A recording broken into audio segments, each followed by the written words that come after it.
Bonjour à vous voyageurs et bienvenue pour ce live un peu spécial. Déjà parce que c'est un dimanche après-midi et vous savez qu'en général c'est pas notre heure, mais là on fait une exception parce qu'on a un invité d'exception. Et j'espère que vous allez bien, que vous êtes préparé un petit truc à boire, que vous êtes bien installés et c'est parti.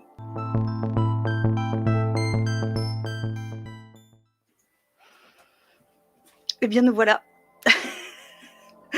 Après beaucoup de stress, beaucoup d'ajustements, nous voilà avec Damien de la séance de minuit. Comment tu vas? Eh ben, bonjour, je vais très bien, merci beaucoup pour l'invitation. Ah ben c'est un plaisir de t'avoir, c'est un honneur. Et d'ailleurs, on n'est Bah, pas les c'est seuls à le gentil, penser, merci. hein. Il y a plein de monde sur le chat qui est déjà là. Ah oui, On a merci à tous ceux qui sont là, ouais. Ouais, on a Catherine, on a Muse Macabre, on a Gabriel, on a plein de Greg qui est arrivé, on a Romain, on a Armand, on a Alain. Merci beaucoup d'être là en ce dimanche après-midi. Alors j'ai un retour dans mes oreilles, j'ai encore du mal, je suis pas une pro là-dessus. J'espère que je ne vais pas trop bidouiller sur mes mémos. J'avais envie de commencer l'émission avec un témoignage que j'ai reçu sur la chaîne, d'Armand qui est parmi nous, sur le chat aujourd'hui et quand j'ai lu son témoignage, je me suis dit: «Il faut absolument que je le mette en intro de l'émission». Donc je vais en lire un morceau parce que c'est un long témoignage. Armand nous a raconté plein de choses, mais ça va nous permettre de nous mettre dans l'ambiance du sujet dont on va parler aujourd'hui, qui est donc la matrice, les glitches dans la matrice. Donc je vais commencer par ça. OK. Donc Armand, sous une de nos vidéos, nous a laissé un témoignage assez long, où il conclut qu'il a beau être assez, cartésien, il lui est arrivé plein de choses dans sa vie qui pourraient abonder ou en tout cas, donner des sortes d'indices sur le fait qu'on vive dans la matrice. Alors le message en lui-même est assez long, donc je ne vais pas tout lire. Mais en vrac, il nous raconte au début que, tout d'abord, il a des rêves qui lui semblent très, très vrais, très réalistes. Donc bon, là, il est capable de faire la part des choses. Il dit que ce sont des rêves. Un jour, il nous cite le truc qui nous est tous arrivé, où on cherche un objet et tout le monde le cherche 25 fois au même endroit et au bout de la 26e fois, on le retrouve. Et surtout, il nous parle de fois où il a été, plus ou moins pris pour quelqu'un d'autre, mais moi je trouve que ça lui est arrivé quand même beaucoup de fois, statistiquement. Il nous raconte: «Un beau jour de printemps, dans ma Provence natale, sur le parking d'un supermarché, je sortais de ma voiture et je me dirigeais vers l'entrée du magasin. Une jeune fille court vers moi, sourire aux lèvres, se jette dans mes bras et m'embrasse chaudement. Ça me fait plaisir de te revoir, qu'est-ce que tu deviens?» Je suis bien embêtée pour lui répondre, attendu que cette jeune fille m'est totalement inconnue et ça doit se voir. Ben, tu ne me reconnais pas? À mon grand regret, elle change de tête. Vous n'êtes pas Christophe?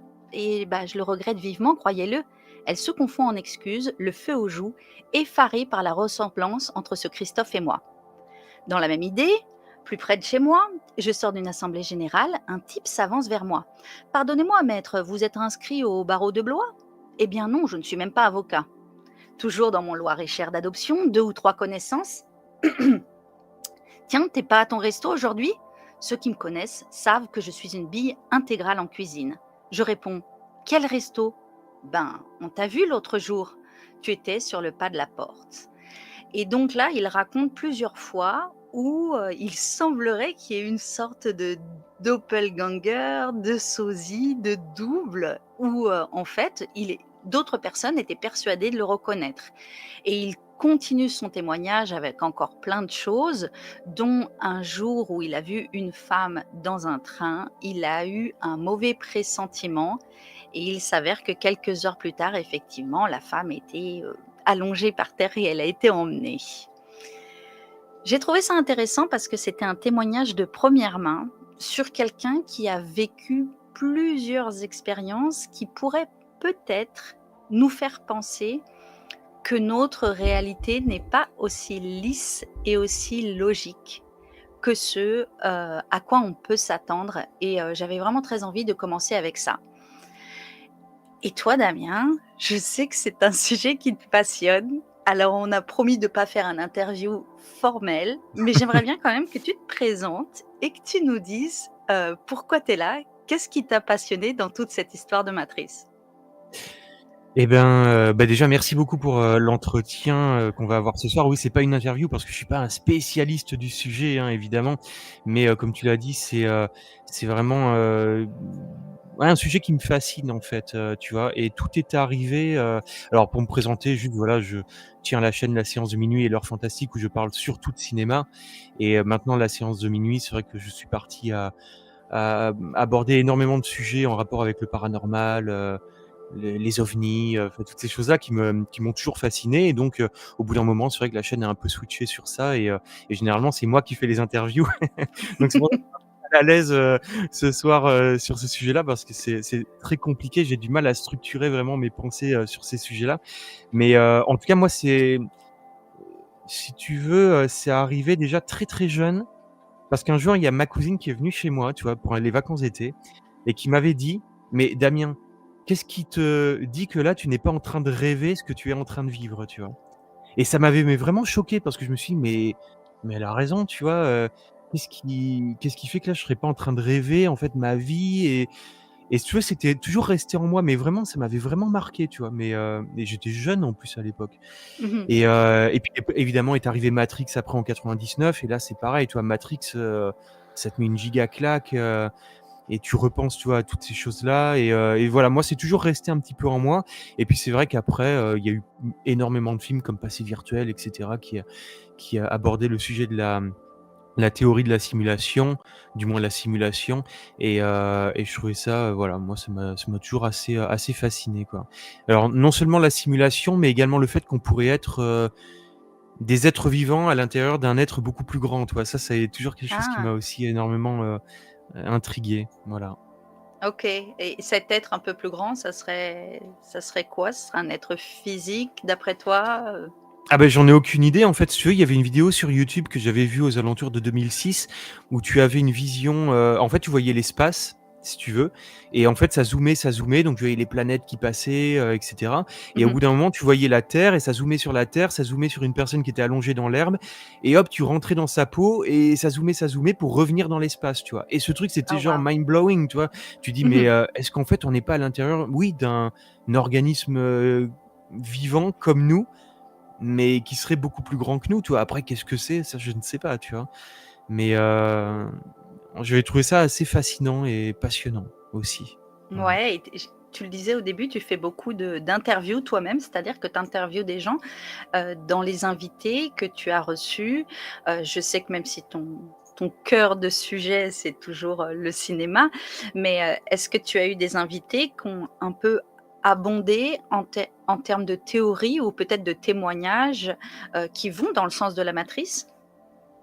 Oui, bah, justement dernièrement quand j'ai reçu Laurent, Kasprowicz, j'espère que je Mmh. n'écorche pas son nom et où on justement qui avait, écrit un livre sur les appels de l'au-delà et qui avant ça avait Mmh. écrit un livre sur le trickster Ouais. et c'est vrai que c'était vraiment passionnant parce que dans cette interview, j'avais essayé de le pousser un petit peu à nous raconter si, bah, justement tous les phénomènes en fait paranormaux, si les ovnis également, si tout ça ne faisait pas partie d'une sorte de bah, de la simulation, si ça pouvait être des glitches ou si c'était fait de façon, on va dire, si c'était fait sciemment pour justement peut-être nous éveiller au fait qu'on soit dans une simulation et voilà et du coup, la discussion est passée des appels de l'au-delà et de, bah, ce phénomène qui est très intriguant à la simulation et c'est une interview passionnante, ouais.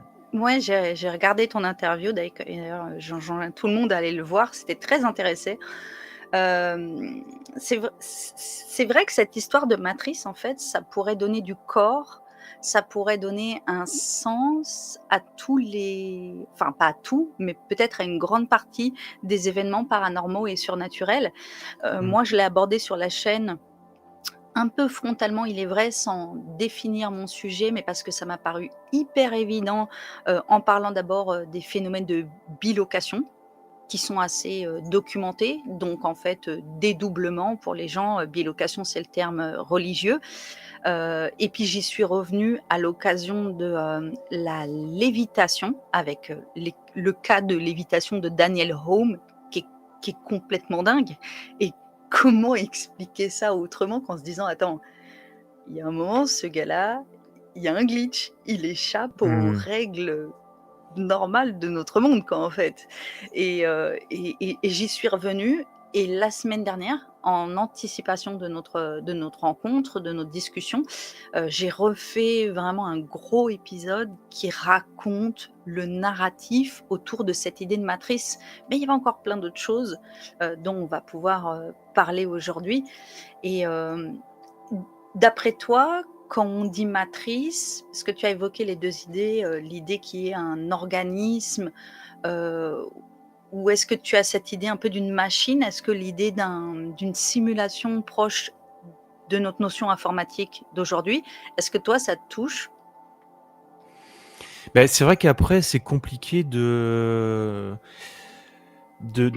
enfin, moi je l'aborde, enfin, c'est-à-dire que je dirais pas que je suis ultra croyant dans ces hypothèses-là, hein, et je le prends vraiment d'un point de vue un peu philosophique. C'est vrai qu'on s'interroge Oui, tous sur, la nature de voilà, de ce qui nous entoure, de la vie, voilà, on sait pas grand-chose là-dessus et on sait pas dans quoi on se trouve, tu vois? Moi, c'est vrai que souvent, je le dis, c'est moi j'ai toujours cette angoisse, tu sais, quand j'y pense, qu'en fait, on est sur une toute petite boule au milieu ouais. de l'obscurité et on avance dans du rien, tu vois? Et on sait pas où on va et ça se trouve, on est juste, tu sais, dans un tiroir, qui lui-même est dans un meuble, tu sais, qui est dans enfin, tu vois? Ça fait Bah, ça c'est une et vérité, je pense. Ça ouais, mais c'est sûr que c'est c'est toujours comme ça. flippant parce que dans quoi on se trouve, tu vois?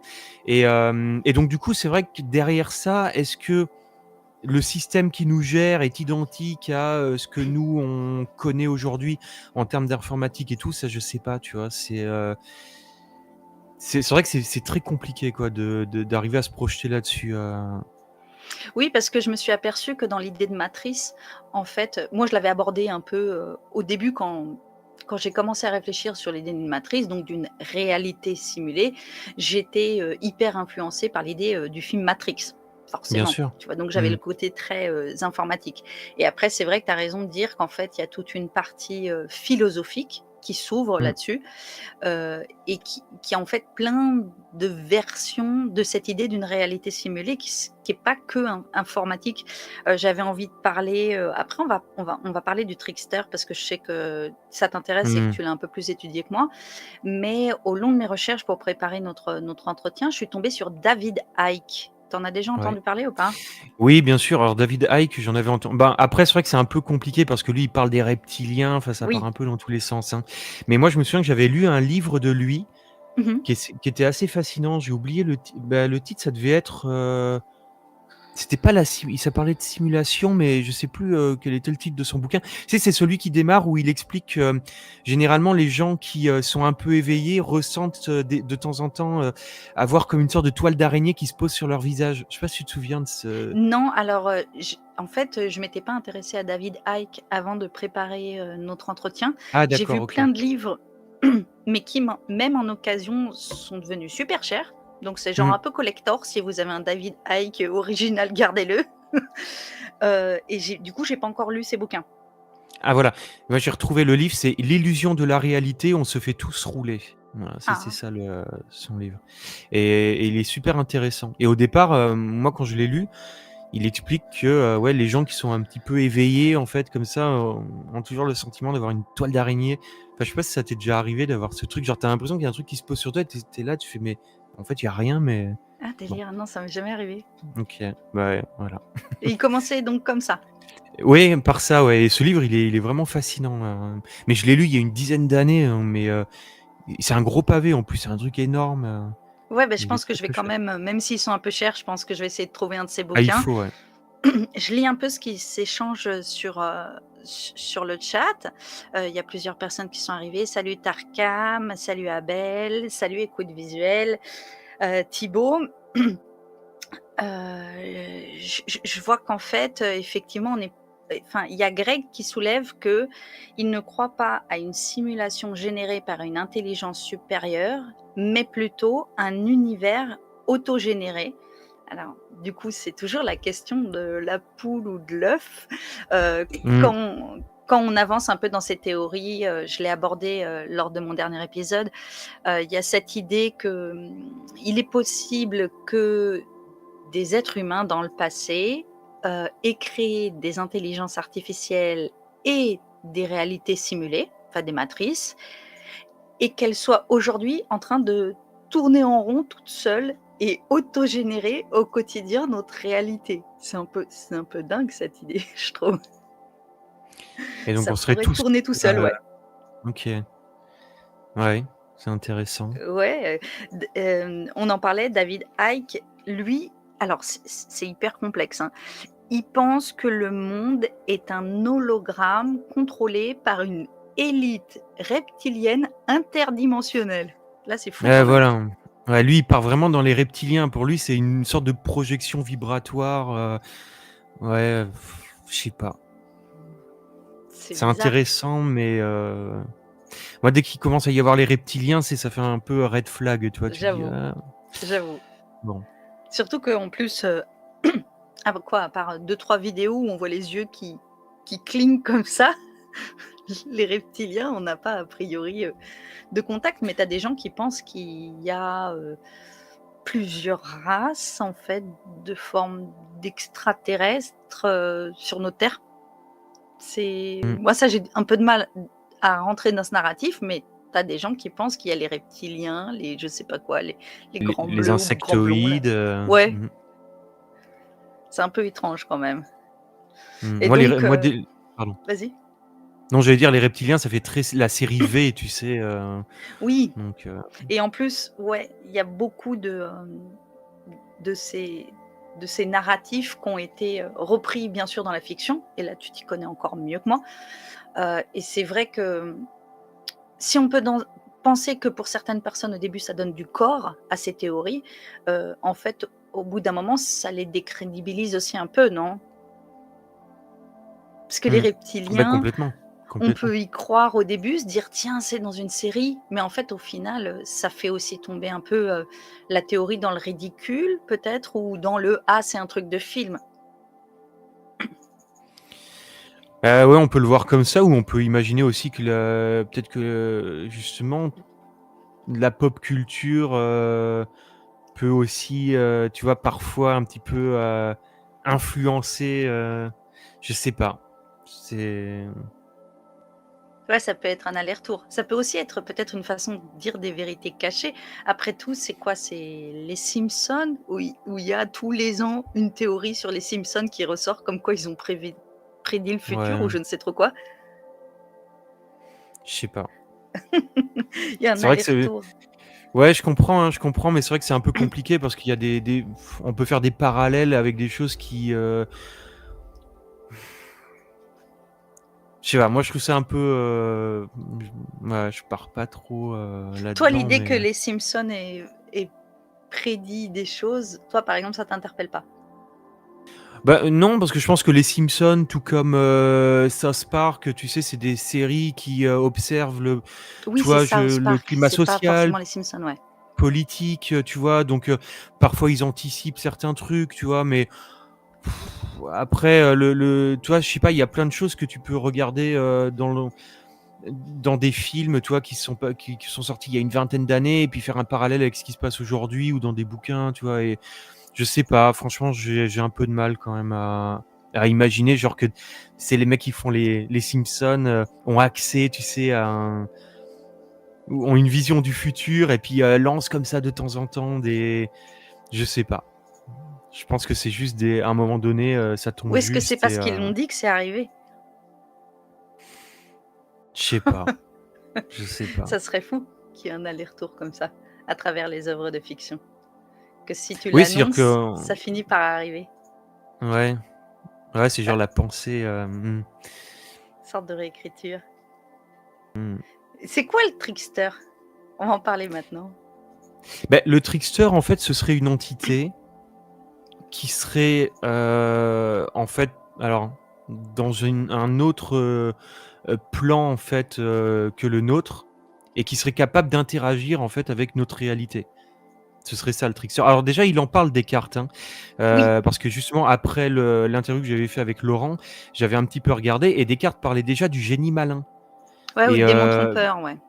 c'est ça et donc c'est quand même assez fascinant de voir que, tu vois, il y avait déjà cette idée d'un espèce d'être, alors qui est quand même assez puissant, et qui essaie de nous tromper comme ça, tu vois? Donc je trouve ça, ouais. Donc ce trickster, bah, il jouerait un petit peu, en fait, avec nous, justement à nous faire voir des choses, qu'on pourrait, justement imaginer être, ce qu'on appelle des ovnis, ce qu'on appelle des fantômes, et dans quel but? Alors c'est ça justement que j'essayais de voir avec Laurent. Est-ce que le but c'est de nous montrer que justement on est dans une matrice et d'essayer de nous faire prendre conscience, que tu vois que notre réalité n'est pas ce que l'on pense être? Je sais pas,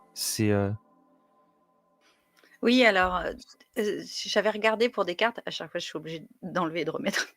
J'avais regardé pour des cartes, en fait, c'était une sorte de métaphore intellectuelle qu'il a fait, une métaphore mmh, philosophique. Il est parti du principe que s'il y avait un démon trompeur qui me faisait croire des choses, ensuite i ça va sur: «Mais je ne peux pas savoir si ce démon trompeur existe», et dont la conclusion c'est: «Je n'ai aucune preuve que la réalité existe». Donc en fait, c'était une boucle métaphorique qu'il avait fait, pour, alimenter, mmh. son principe philosophique. Mais finalement, ce que tu me décris un peu du trickster, de l'image du trickster, c'est aussi un peu l'image, du diable, du démon. Mmh. Quelque chose qui pourrait, heu, venir et intervenir dans notre réalité, parce que dans la vision du trickster, dont tu parles, est-ce que c'est forcément quelque chose d'un peu malin, maléfique? Bah, Est-ce qu'il a des intentions, ce trickster?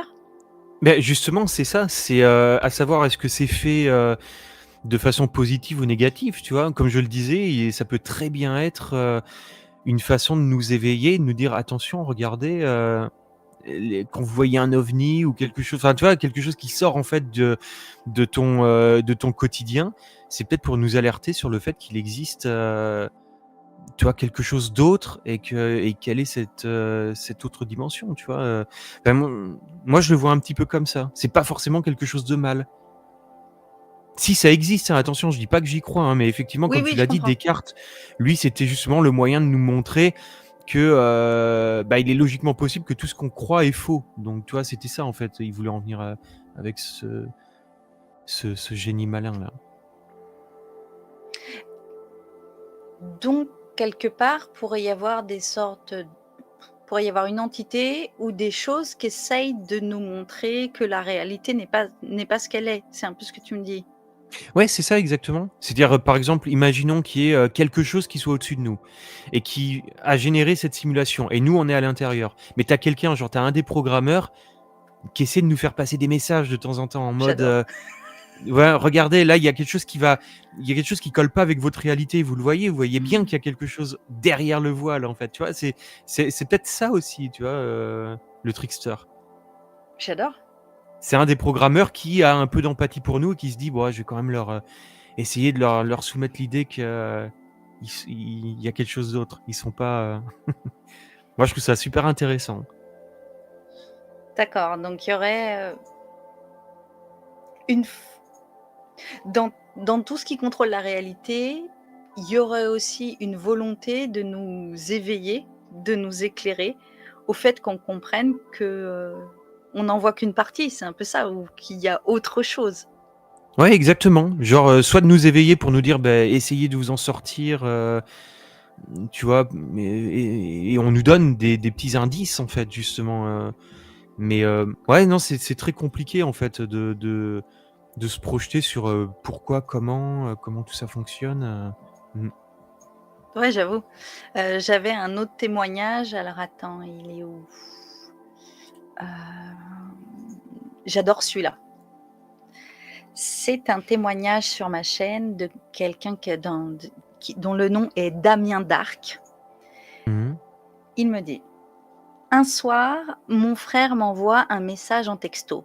"Tu es parti sans dire au revoir", s'écrit-il. Je lui réponds: "Mais je suis chez moi, sur le point d'aller dormir. Je ne suis absolument pas sorti ce soir." Son frère lui répond: "Mais si, t'étais assis à la table de ma cuisine à boire une bière Amsterdamer rouge.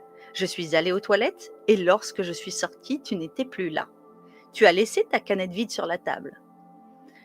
Sauf que j'étais chez moi et que je venais de finir une Amsterdam rouge. Trop bizarre. La canette, il l'a gardée et me l'a montrée lorsque je suis allée le voir la fois d'après. Ça, c'est fou. Ouais, ouais, ouais. Ça t'est déjà arrivé ce genre de choses? Non, jamais, T'as jamais. jamais On t'a jamais pris pour quelqu'un d'autre? On t'a jamais dit: «Tu étais à cet endroit-là alors que tu y étais pas»? Non, non, non, non, Ah non. trop fou, moi ça m'est arrivé. Ah ouais? Ouais, les gens, enfin moi j'ai carrément eu des gens qui m'ont dit: «Tu un sosie», dans la même ville. Et en fait, D'accord. je crois que j'avais 13, 14 ans et que c'est là que j'ai appris ce que un doppelganger. OK. J'avais jamais entendu parler. Et les gens Mmh. ils m'ont dit: «Si, si, tu un sosie, on t'a vu là-bas, on sait que c'est pas toi, mais on sait que c'est exactement, Ah oui, voilà, oui, après c'est quelqu'un qui peut te ressembler et du coup il y a méprise parce que voilà, ça mais c'était pas toi vraiment parce que là oui, dans le là c'est une bilocation, ouais, c'est différent, et ouais. ouais, parce que là, la Il est personne est présent à vraiment 2 chez endroits. lui, genre, en fait, c'est comme s'il y avait c'est comme si parce qu'en plus, ce qui est assez marrant, c'est qu'il est chez lui en train de boire la même bière et du coup, c'est comme si son image était projetée chez C'est l'autre fou. personne. Donc Ah là, ouais, du j'adore. coup, tu vois, on peut imaginer qu'il y a un glitch dans la matrice, tu vois? C'est ça. C'est plutôt inté mais est-ce qu'il a interagi avec son frère? Quand il le voyait assis à table, est-ce qu'il parlait avec lui, avant de partir, Ça Bah, serait je sais intéressant de pas. savoir. Genre, est-ce Ouais, qu'il lui a serré la main en mode: «Ah salut, tiens, je passe te voir», ou il l'a juste alors vu, bizarrement apparaître dans sa cuisine comme ça, dans les cas de bilocation que j'ai étudiés, a priori, il y a quasiment jamais d'interaction. Ça, c'est sûr. OK. Dans tous les cas que j'ai vus, enfin, sur les études que j'ai fait, hein, en général, tu en as un qui est très présent et qui peut interagir et l'autre qui est vu, qui est un peu, presque un peu brumeux avec, le qui qui donne une sensation d'étrangeté, mais avec, lequel, personne n'interagit ou quand on s'approche, ils disparaissent, ils s'envolent, en fait. Ah oui, Mais du donc comme coup, s'il là, dans était le cas de pas réel. Damien d'Arc, lequel est le bon? Est-ce que c'est celui qui répond, Oui, au message? et il y a Armand Jamin sur le chat qui dit quelque chose de pertinent, mais la bouteille? Puisque la bouteille, elle était physiquement là, elle est Oui, restée sur la table. c'est ça. Donc ça, c'est étrange aussi. Puis la bouteille, il a bien fallu qu'il enfin, je sais pas, c'est très particulier, ouais. Ouais. Ah moi j'adore et je enfin de se dire qu'on a des témoignages de première main grâce à YouTube et grâce à nos vidéos, moi je trouve ça ultra intéressant qu'il y a Mmh. cette Ah oui, c'est possibilité fascinant, que de hein. toucher, des centaines de personnes à travers ça, c'est hyper bien. Mmh. Et du coup, j'avais lu que le trickster, il était présent dans toutes les cultures. Alors, j'ai vu Hermès, Loki, Coyote, le diable médiéval, j'en avais jamais entendu parler et j'ai vu Bugs Bunny, mais j'ai pas compris. Tu connais la notion de trickster dans Bugs Bunny, toi? Alors pas du tout, mais je crois qu'à un moment donné, Laurent, il en parle, non, dans l'interview, il me semble. Mais j'ai pas fait de recherche là-dessus sur Bugs Bunny. Je vois pas pourquoi, il serait lié au Trickster, en fait, Ouais, j'ai pas compris non plus. là, je t'avoue, Et je sais même il y a la version, scientifique du trickster ou de quelque chose qui contrôlerait la matrice ou le narratif, c'est les fameux cerveaux de Boltzmann. Je sais pas si tu te souviens, on en avait parlé, je sais pas si tu as regardé? oui, on en avait parlé en off, ouais. Ouais, ouais. Ouais, c'est en fait, c'est une hypothèse issue de la physique.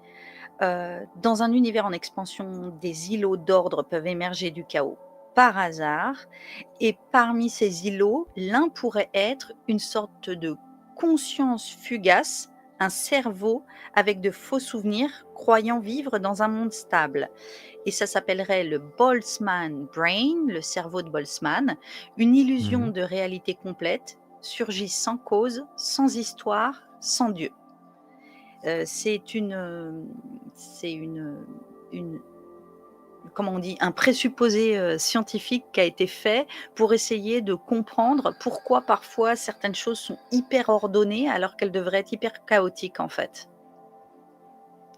Comme si même la science admettait qu'une certaine logique dans notre univers, qui est constatable, hein, parce qu'en fait, il y a Mmh des mh. choses, qui sont vraiment constatables, ne peut pas être issu du chaos qui est censé être la soupe primordiale. Ça, c'est incroyable en fait, de se dire que et ça revient un peu à cette idée de simulation et de se dire qu'il y a quand même un ordre. Alors, tu as des gens qui l'interprètent et je fais attention à mes mots parce que j'ai parlé avec des gens qui avaient, la conscience de Dieu. C'est pas une interprétation, c'est une rencontre. Eux, ils ont l'impression d'avoir, ressenti véritablement la présence de Dieu comme, comme on peut ressentir la présence de quelqu'un et pour eux, ça serait Dieu qui aurait mis de l'ordre, mais pour les personnes qui n'ont pas fait cette rencontre, moi c'est mon cas par exemple, il y a d'autres interprétations, d'autres tentatives d'explication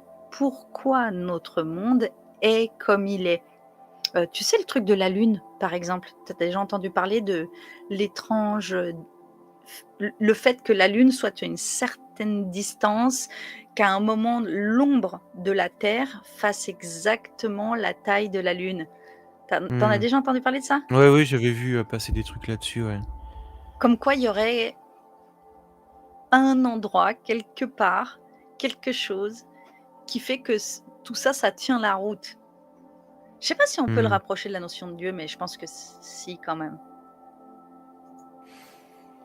Ouais, mais c'est intéressant ce que tu dis. C'est vrai que du coup, c'est comme s'il y avait un certain, comment ça j'ai du mal à expliquer ça, mais il y avait une vision en fait, tu vois? Déjà de base, il y a des je sais pas comment l'expliquer.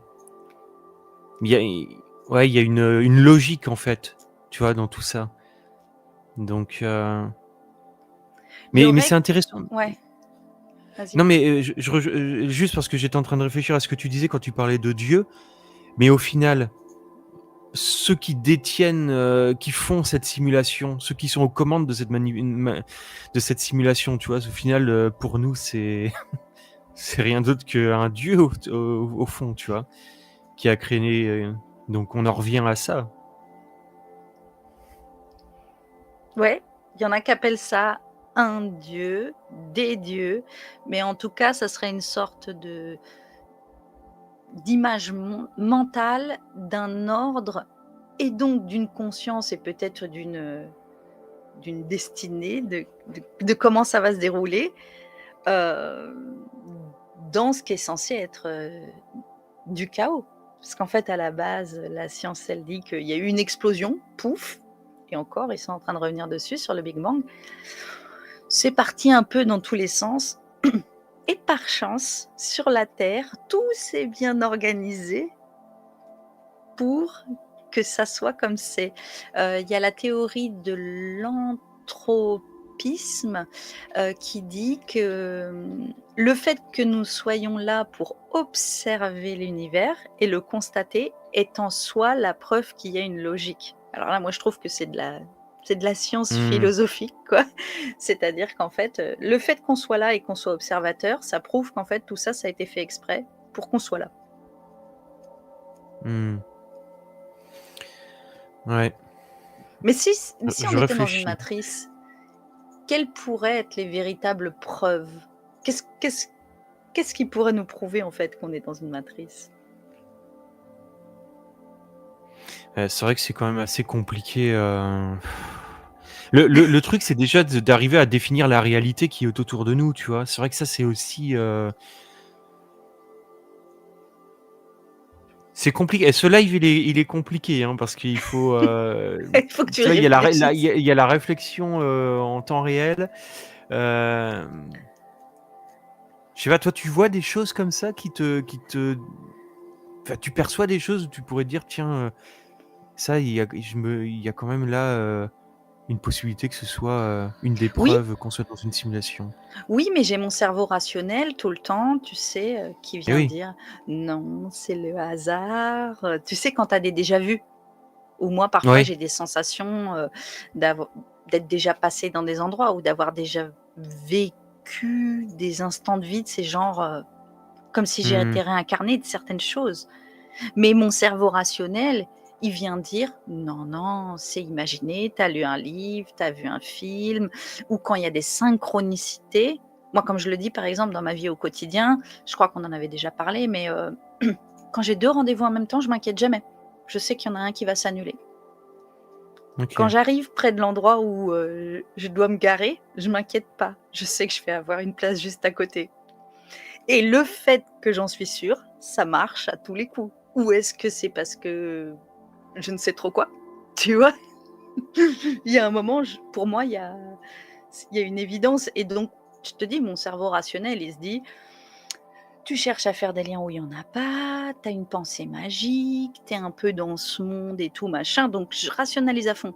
Mais moi, ce qui me touche toujours, c'est quand j'ai les témoignages d'autres personnes, comme tu vois les témoignages que je lis ou que je rencontre d'autres personnes qui me disent: «Bah, ça m'arrive aussi» et je me dis: «Mais attends, c'est pas moi qui hallucine complètement quoi», tu vois? Moi, c'est ça qui me touche le plus. Parce que quand c'est moi, je sais pas comment dire, je rationalise, ça doit arriver à tout le monde, sur le chat aussi, de se dire: «Non mais c'est bon, c'est le hasard». Mais moi ce qui m'impressionne, c'est d'avoir, des gens qui disent: «Bah, attends, moi ça m'est arrivé aussi, ça m'est arrivé aussi». Donc est-ce que c'est une perception de la réalité? Mais au bout d'un moment, c'est ce que je disais avec le premier témoignage, celui d'Armand, qui est d'ailleurs, sur le chat, heu, combien tu as de chances pour que ça t'arrive autant de fois dans ta vie, quoi? Mmh. S Statistiquement, ça défie un peu notre entendement, on va dire. Moi, par exemple, si je te dis, voilà, je sais que j'ai jamais 2 rendez-vous en même temps et pourtant, il y en a plein qui se calent en même temps, hein. Ça c'est sûr, ça arrive tout le temps et je m'inquiète pas parce que jusqu'à la veille, je fais: «Non, il y en a un des 2 qui va s'annuler». Ça loupe jamais. J j'ai jamais un rendez-vous où j'appelle en disant: «Désolée, j'ai 2 rendez-vous en même temps, je peux pas venir». Non. Mais alors, Pourquoi? comment tu l'expliquerais? C'est-à-dire que c'est le fait que tu penses qu'il y en a un des 2 qui va s'annuler, que ça s'annule ou comment tu ça? Alors on va dire, cerveau rationnel, il y a les probabilités. Mmh mh. Que ça arrive 10, 20 fois d'affilée, c'est possible et que ça m'est pas arrivé, l'inverse ne me soit pas arrivé depuis des années. 2, quelque part je le sais et du coup,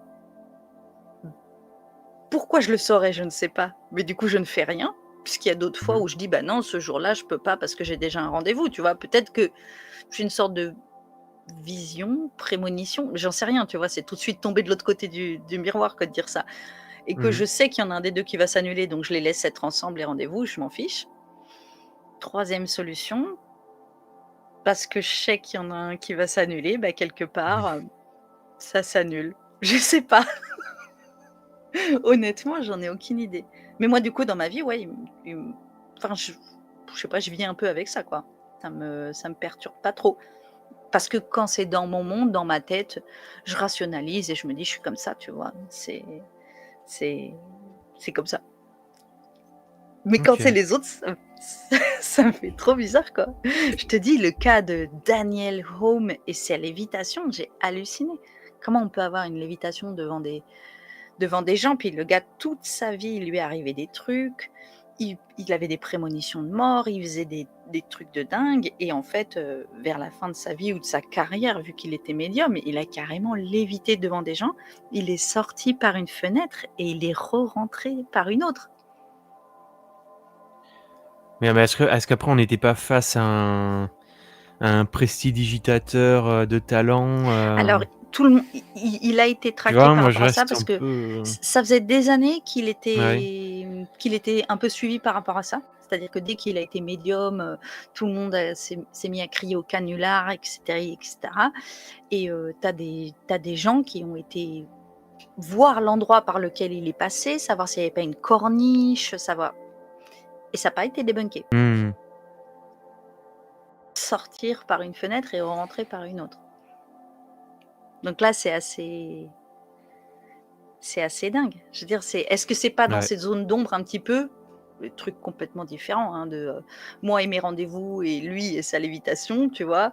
Est-ce que c'est pas dans ces zones d'ombre qu'on pourrait s'apercevoir qu'en fait la réalité elle est hyper, malléable et qu'on peut s'en échapper finalement de temps en temps? Qu'il avait trouvé le secret, c'était un peu un Néo, Ouais, c'est ça. mmh. Ça serait fou, ça discute à fond dans le chat, je vois tout le monde qui j'ai j'arrive pas à tous vous lire, hein, je préviens tout de suite. D'habitude, je fais des arrêts pour lire les commentaires de tout le monde, mais j'arrive pas à lire tout le monde là. C'est bien tout le Après, monde c'est vrai a que, ouais, moi j'avais regardé ta vidéo, mais c'est vrai que je sais pas, je sais pas.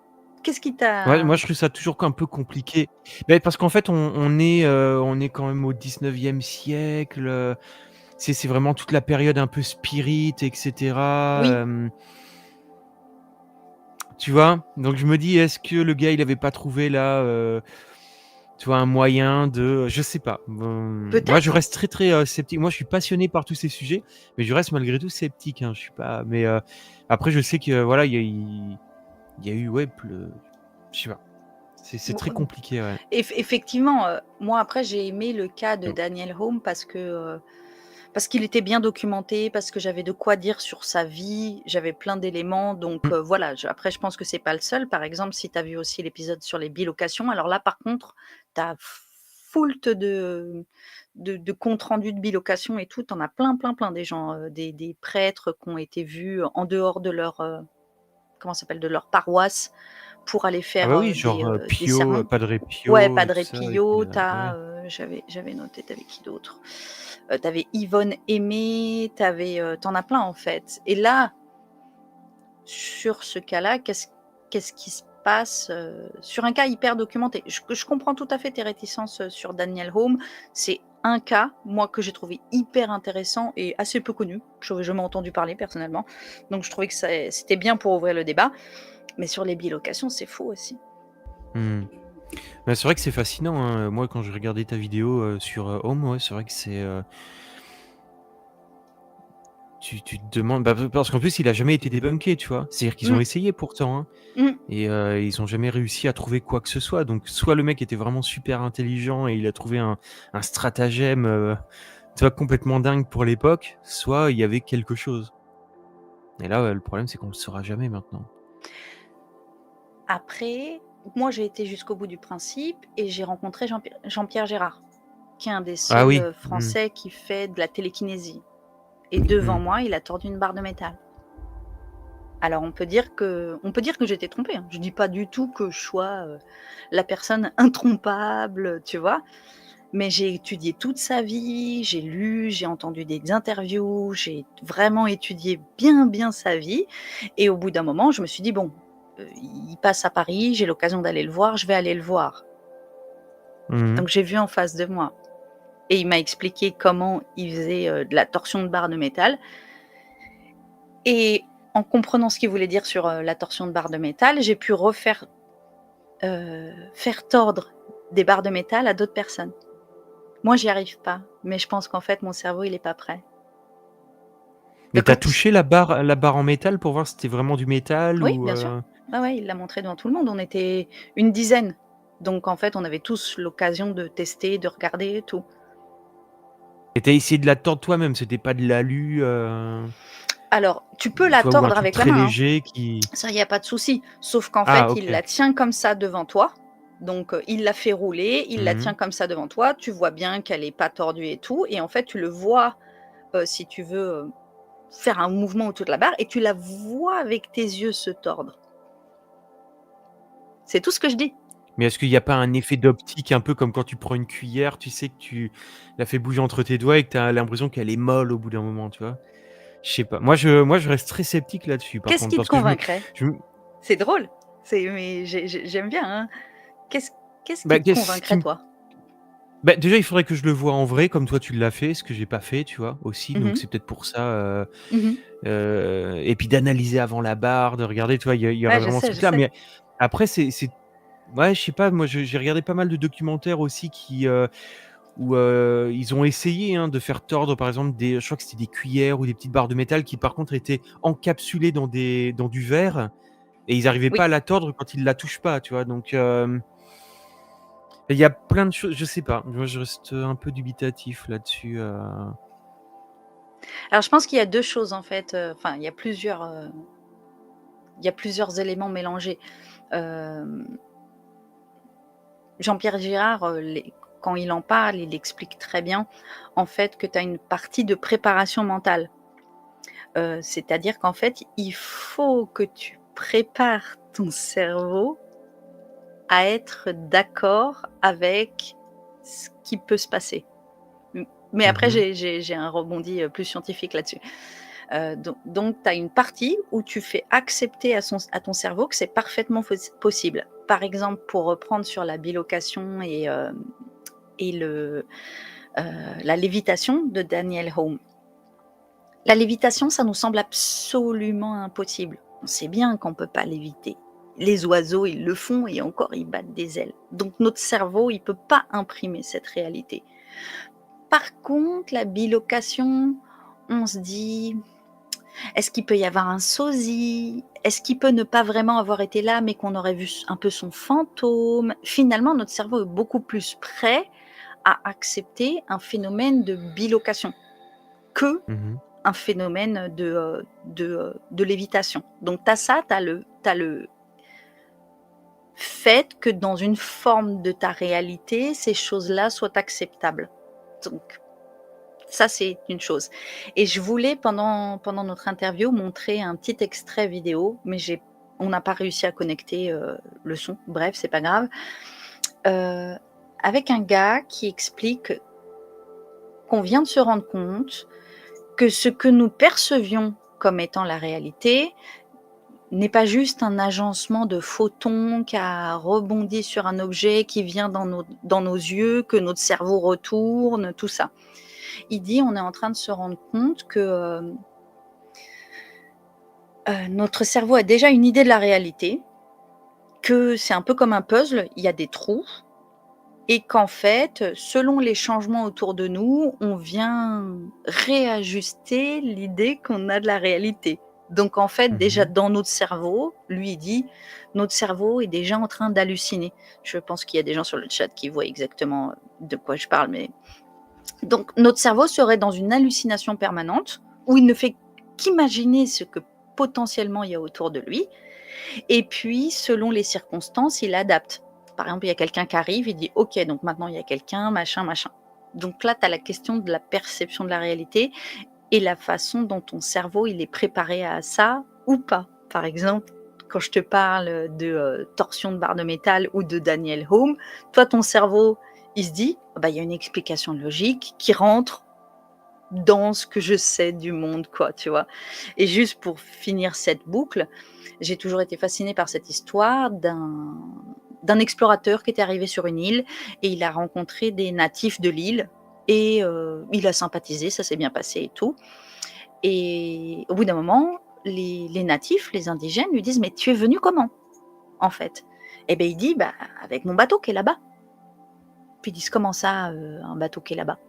Il dit: «Bah, c'est un bateau, c'est un énorme bateau, voilà, il transporte, 50 personnes. Moi, je suis venu avec mon petit bateau jusqu'à vous», et là, les indigènes ne voient pas littéralement le bateau. Ils ne le voient pas. Il faut qu'ils fassent un dessin sur le sol en leur expliquant comment le bateau est construit, comment il a été fait, pour qu'à ce moment-là, ils Mmh. commencent à voir le bateau à l'horizon. C'est-à-dire que tant que leur cerveau n'était pas prêt à cette réalité, ils ne le voyaient littéralement pas.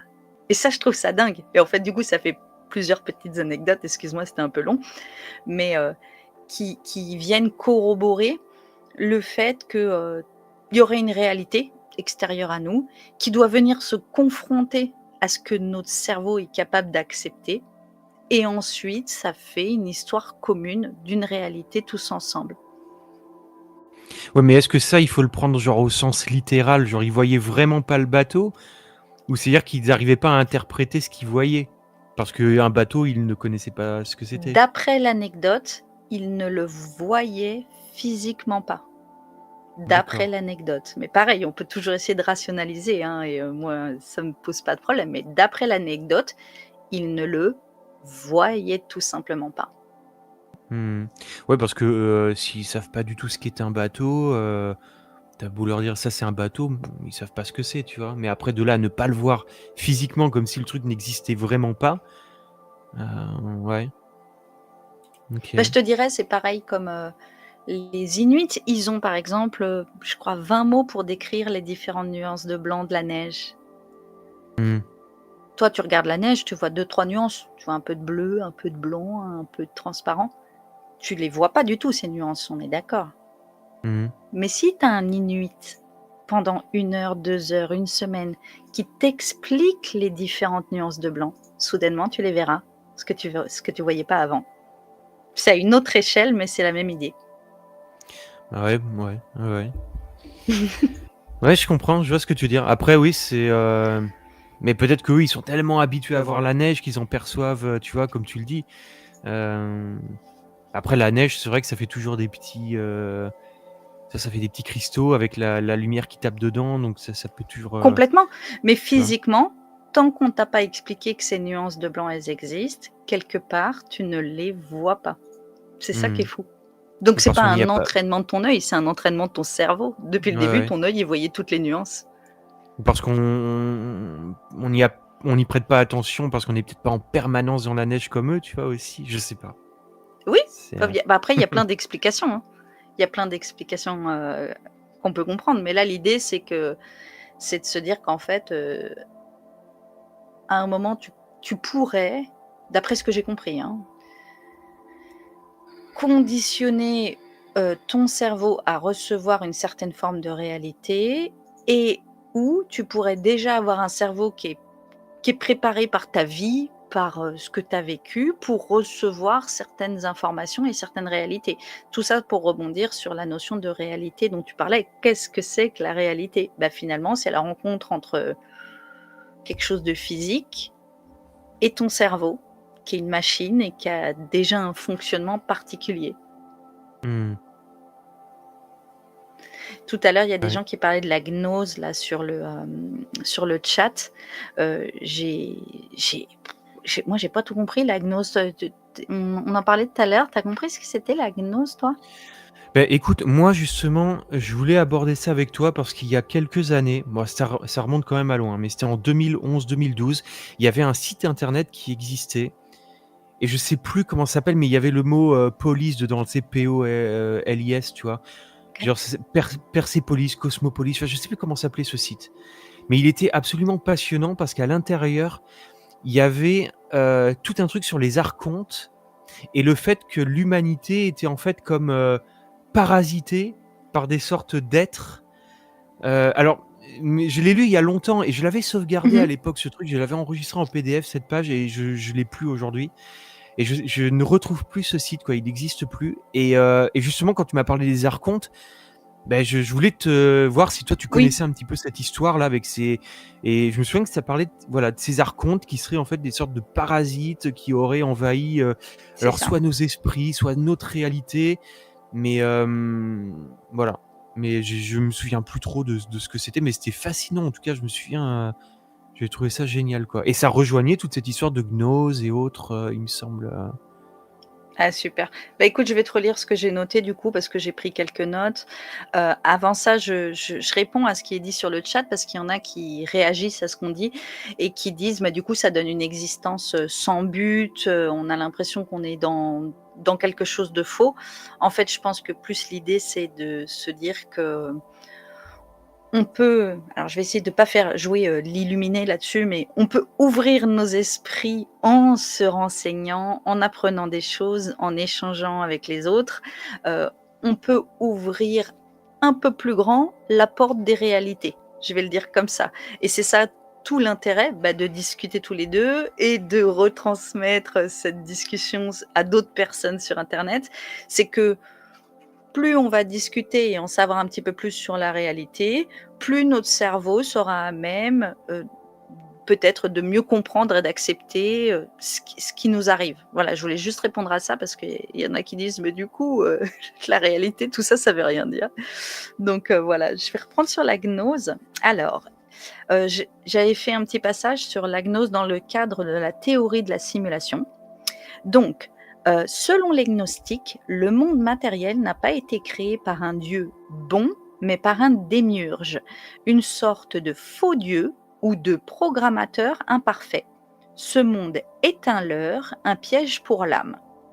Ensuite, tu as les archontes. Ce sont des entités interdimensionnelles, souvent associées au contrôle, à la désinformation, à la manipulation mentale. Donc on pourrait dire que ce sont les administrateurs du programme ou les gardes de la matrice dans un langage moderne. Ensuite, tu as l'éveil par la connaissance, la gnosis. La seule issue, c'est de prendre conscience de cette illusion par une forme de révélation intérieure, souvent spirituelle ou intuitive. Donc c'est l'idée de la red pill avant Matrix.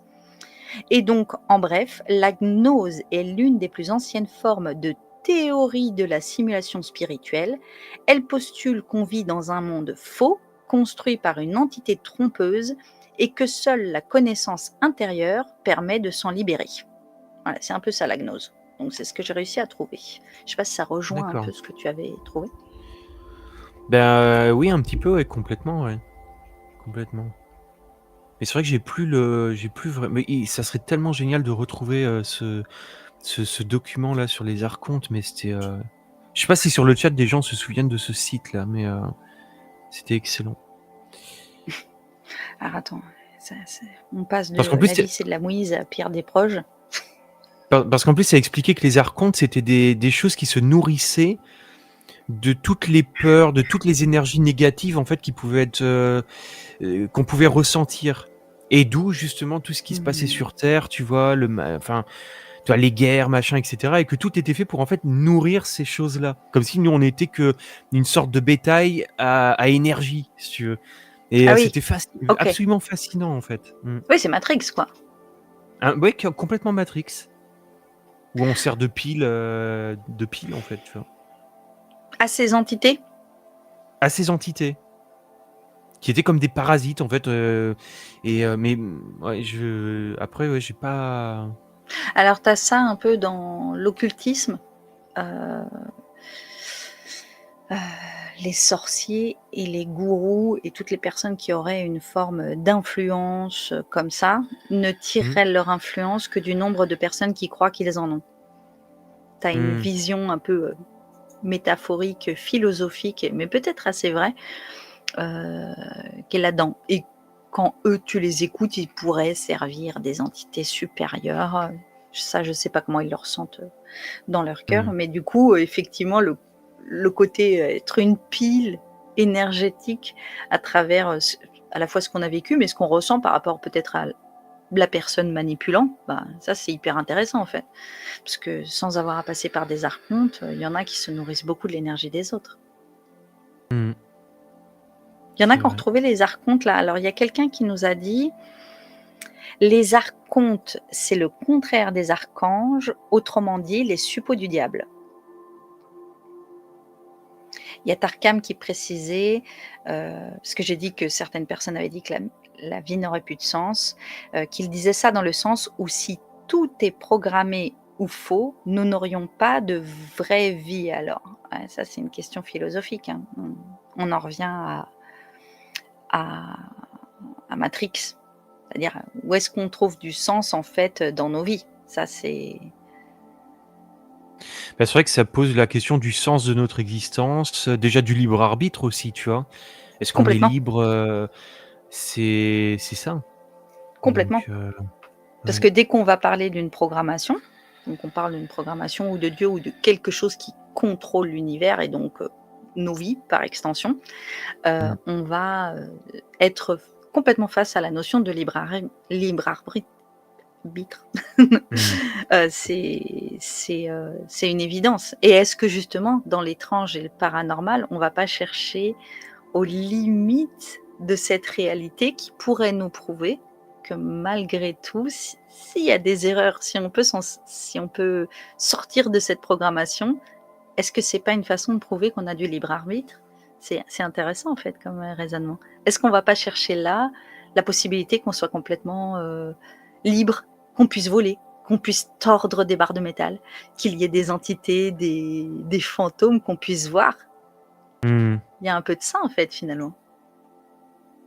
C'est Si vrai. tout n'est pas programmé, si on peut s'en échapper, c'est une quête de sens. Moi j'aime bien, enfin moi c'est ce que je trouve dans ma vie aussi, à travers Beh, l'étude. c'est vrai que ce qui est assez génial, c'est que du coup, ça veut dire que alors il existerait donc une sorte de réalité absolue. C'est-à-dire que si on est dans une matrice, il y a une réalité absolue derrière, tu vois? Mais du coup, ça veut dire que si tu sors, par exemple, de cette matrice, c'est pas simplement arriver dans la réalité, c'est maîtriser, en fait, les codes de cette matrice. Comme tu le dis, par exemple, est-ce que tordre les barres de fer, c'est pas, au final, avoir la connaissance de tout ça et de maîtriser l'illusion, en fait, qui nous entoure? Tu vois ce que je veux dire? Complètement. Hem, ouais. Je pense que c'est ce qu'il y a derrière. Je dis pas que ce soit une vérité, mais je pense que c'est Ah ce t qui peut motiver, la quête de sens, derrière tout ça. C'est, non, tout n'est pas que cette réalité parfois un peu, qui peut être, comment dire? Déprimante, tu vois? Heu, tout n'est pas que ce cadre très figé. Je mmh. pense qu'il y a de ça. Pour moi, il y a pour moi, il y a de ça clairement. C'est, d'essayer de comprendre, Mais après, c'est c'est où la intéressant parce limite? que c'est intéressant aussi parce que si on est dans cette simulation mais en fait, pour le moment, notre réalité, c'est cette simulation, tu vois? Mmh mh. Donc malgré tout, on est toujours conscient et vivant à l'intérieur donc dire que ça n'a pas de sens parce qu'on serait dans une simulation, pour le moment, c'est tout ce qu'on connaît donc c'est ce qui fait sens pour nous, tu vois?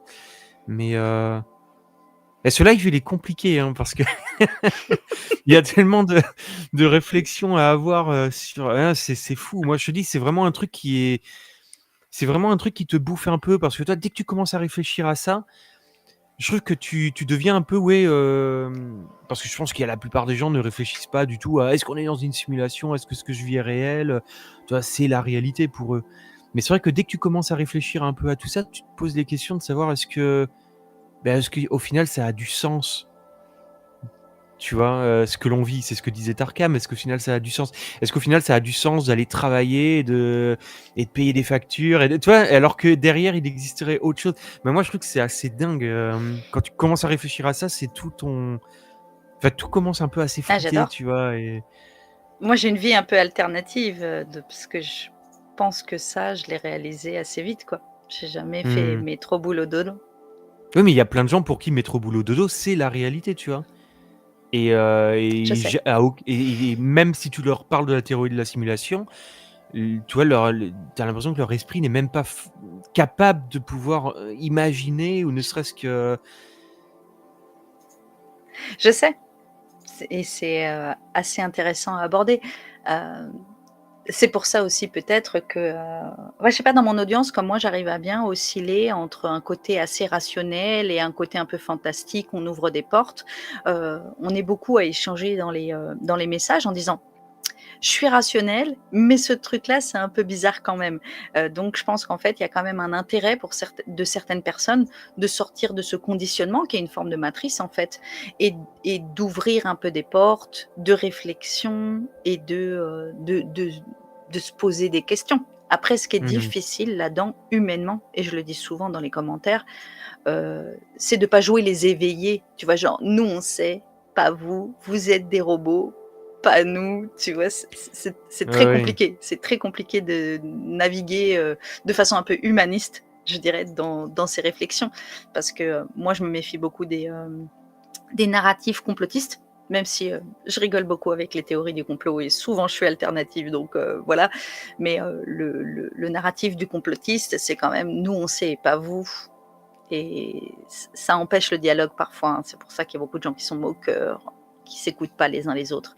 Donc après, il y a un truc qui est intéressant, j'ai lu un livre il y a quelques mois, ça fait peut-être un peu plus d'un an maintenant, qui était justement sur la quête de sens, qui m'a beaucoup aidée et je pense qui a participé aussi au du fait que j'ai eu envie d'ouvrir la chaîne. Pour le résumer, le livre disait qu'en fait, trouver du sens dans sa vie, c'était d'abord trouver ce qui faisait sens pour nous, même si c'est complètement, hors norme, collectionner des cailloux, se dessiner sur les doigts, n'importe quoi. Et ensuite, avoir la capacité de le partager avec l'autre. Et ça m'a beaucoup plu parce que je crois que je venais juste de commencer la chaîne et je me suis dit: «Bah, c'est exactement ce que je suis en train de faire, en train de trouver du sens dans ma vie». C'est-à-dire, moi j'ai trouvé quelque chose qui me plaît. les lieux étranges, les lieux surnaturels. Moi, ça me fait sens pour moi, ça me parle à moi et je vais donner du sens à ma vie en le partageant avec les autres. Et en fait, c'est ça, trouver du sens. C'est avant tout de trouver en soi sa réalité, ce qui nous... Mais là, on est parti au débat philosophique. Mais, et puis, pourquoi pas de trouver un biais d'échange avec les autres. Mais là, on est complètement dans la notion de réalité, puisque quand on parle de matrice, on est finalement en train de se dire, est-ce que tu vois la même réalité que moi? Est-ce que je veux dire, par exemple, là, pour YouTube, nous, on a la régie, moi, je te vois ici, toi, tu vois encore différemment, tous les gens qui nous regardent, ils voient encore différemment, selon qu'ils sont sur leur téléphone, sur leur télévision, tout ça. Donc, c'est quoi la réalité? C'est ce qui s'affiche sur une télé ou c'est ce qui est en train de se passer finalement, le mouvement tous ensemble, d'envoyer des images, d'échanger, des sons, de lire. On a tous une réception différente. Ça serait comme si moi je regardais mon téléphone et que toi tu regardes ta télé et tu dis mais on regarde la même chose et pourtant ça s'affiche pas pareil. Ben, c'est ça en fait, Mmh. la réalité. C'est un peu compliqué. Ouais, c'est vrai. Tu réfléchis trop, je te Beh, vois. oui, ouais, parce que c'est un peu, j'essaie de trouver les mots, en fait, tu vois? C'est ça qui me gêne. C'est comme je te dis, moi, j'ai du mal vraiment à structurer, ce que je pense, tu vois? Moi, je trouve ça fascinant, vraiment passionnant, mais derrière, c'est très difficile, je trouve, d'arriver à vraiment mettre des mots, tu vois? À structurer tout ça. Bah, il y a pas de souci. Ça vient par étapes, il y a pas de problème. Je vois que sur le chat, les gens sont déchaînés. C'est parti, là, ça parle de féminisme, carrément. Matrice, il y a Greg qui nous parle de matrice sociétale. Et oui, on voit tous le monde à notre façon, c'est clair, Abel. Et ben, c'est bien justement la difficulté d'échanger sur la notion de réalité et en confrontant. Voilà, toi, tu vois ça d'ici, moi, je vois ça de là.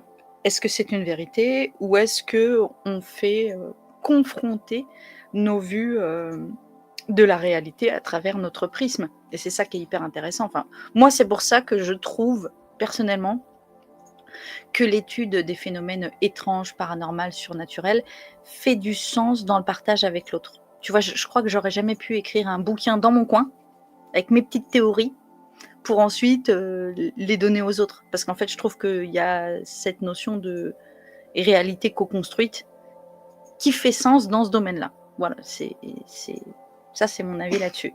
Mais du coup, pour revenir un petit peu à aux questions qu'on se posait, tu sais, j'ai fait plein de vidéos sur plein de lieux différents dans le monde. Et au bout d'un Mmh. moment, je suis arrivée à une série qui s'appelle Les zones d'anomalie. Et là, on va encore partir dans un brainstorm. J'ai commencé à trouver des zones d'anomalie où il se passait plus de trucs qu'ailleurs, ou en tout cas, ça convergeait un peu. Et j'ai essayé de trouver des points communs. Et parmi les points communs, j'ai trouvé que très souvent, il y avait des anomalies magnétiques. Tu sais, il y a plein de types d'anomalies magnétiques différentes.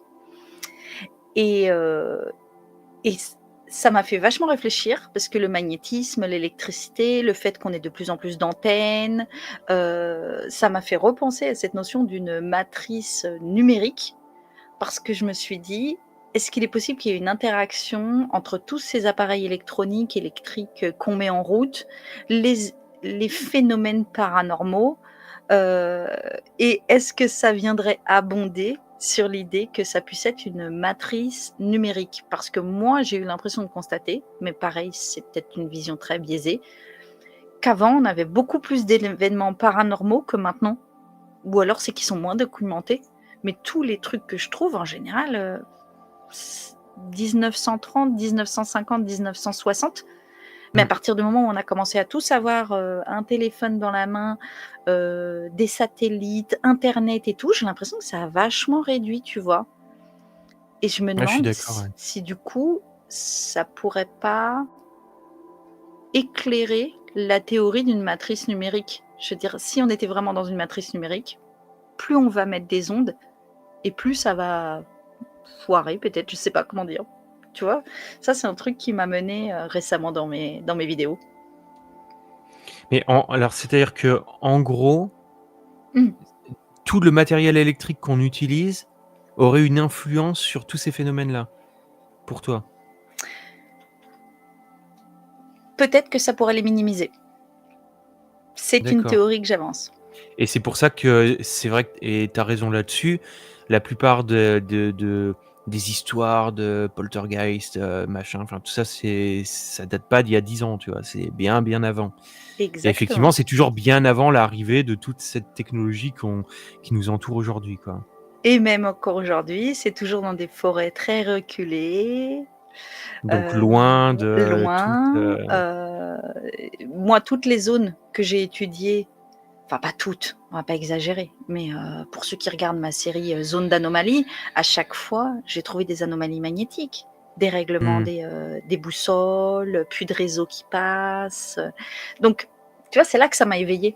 Je me suis dit: «Tiens, c'est étrange, on dirait qu'il y a un truc avec le magnétisme, l'électricité, qu'est-ce que ça pourrait vouloir dire?» Tu vois? Et dans ces cas-là, aller à la chasse aux fantômes avec des capteurs EVP, ça fait pas sens. Chercher à les filmer, ça fait pas sens.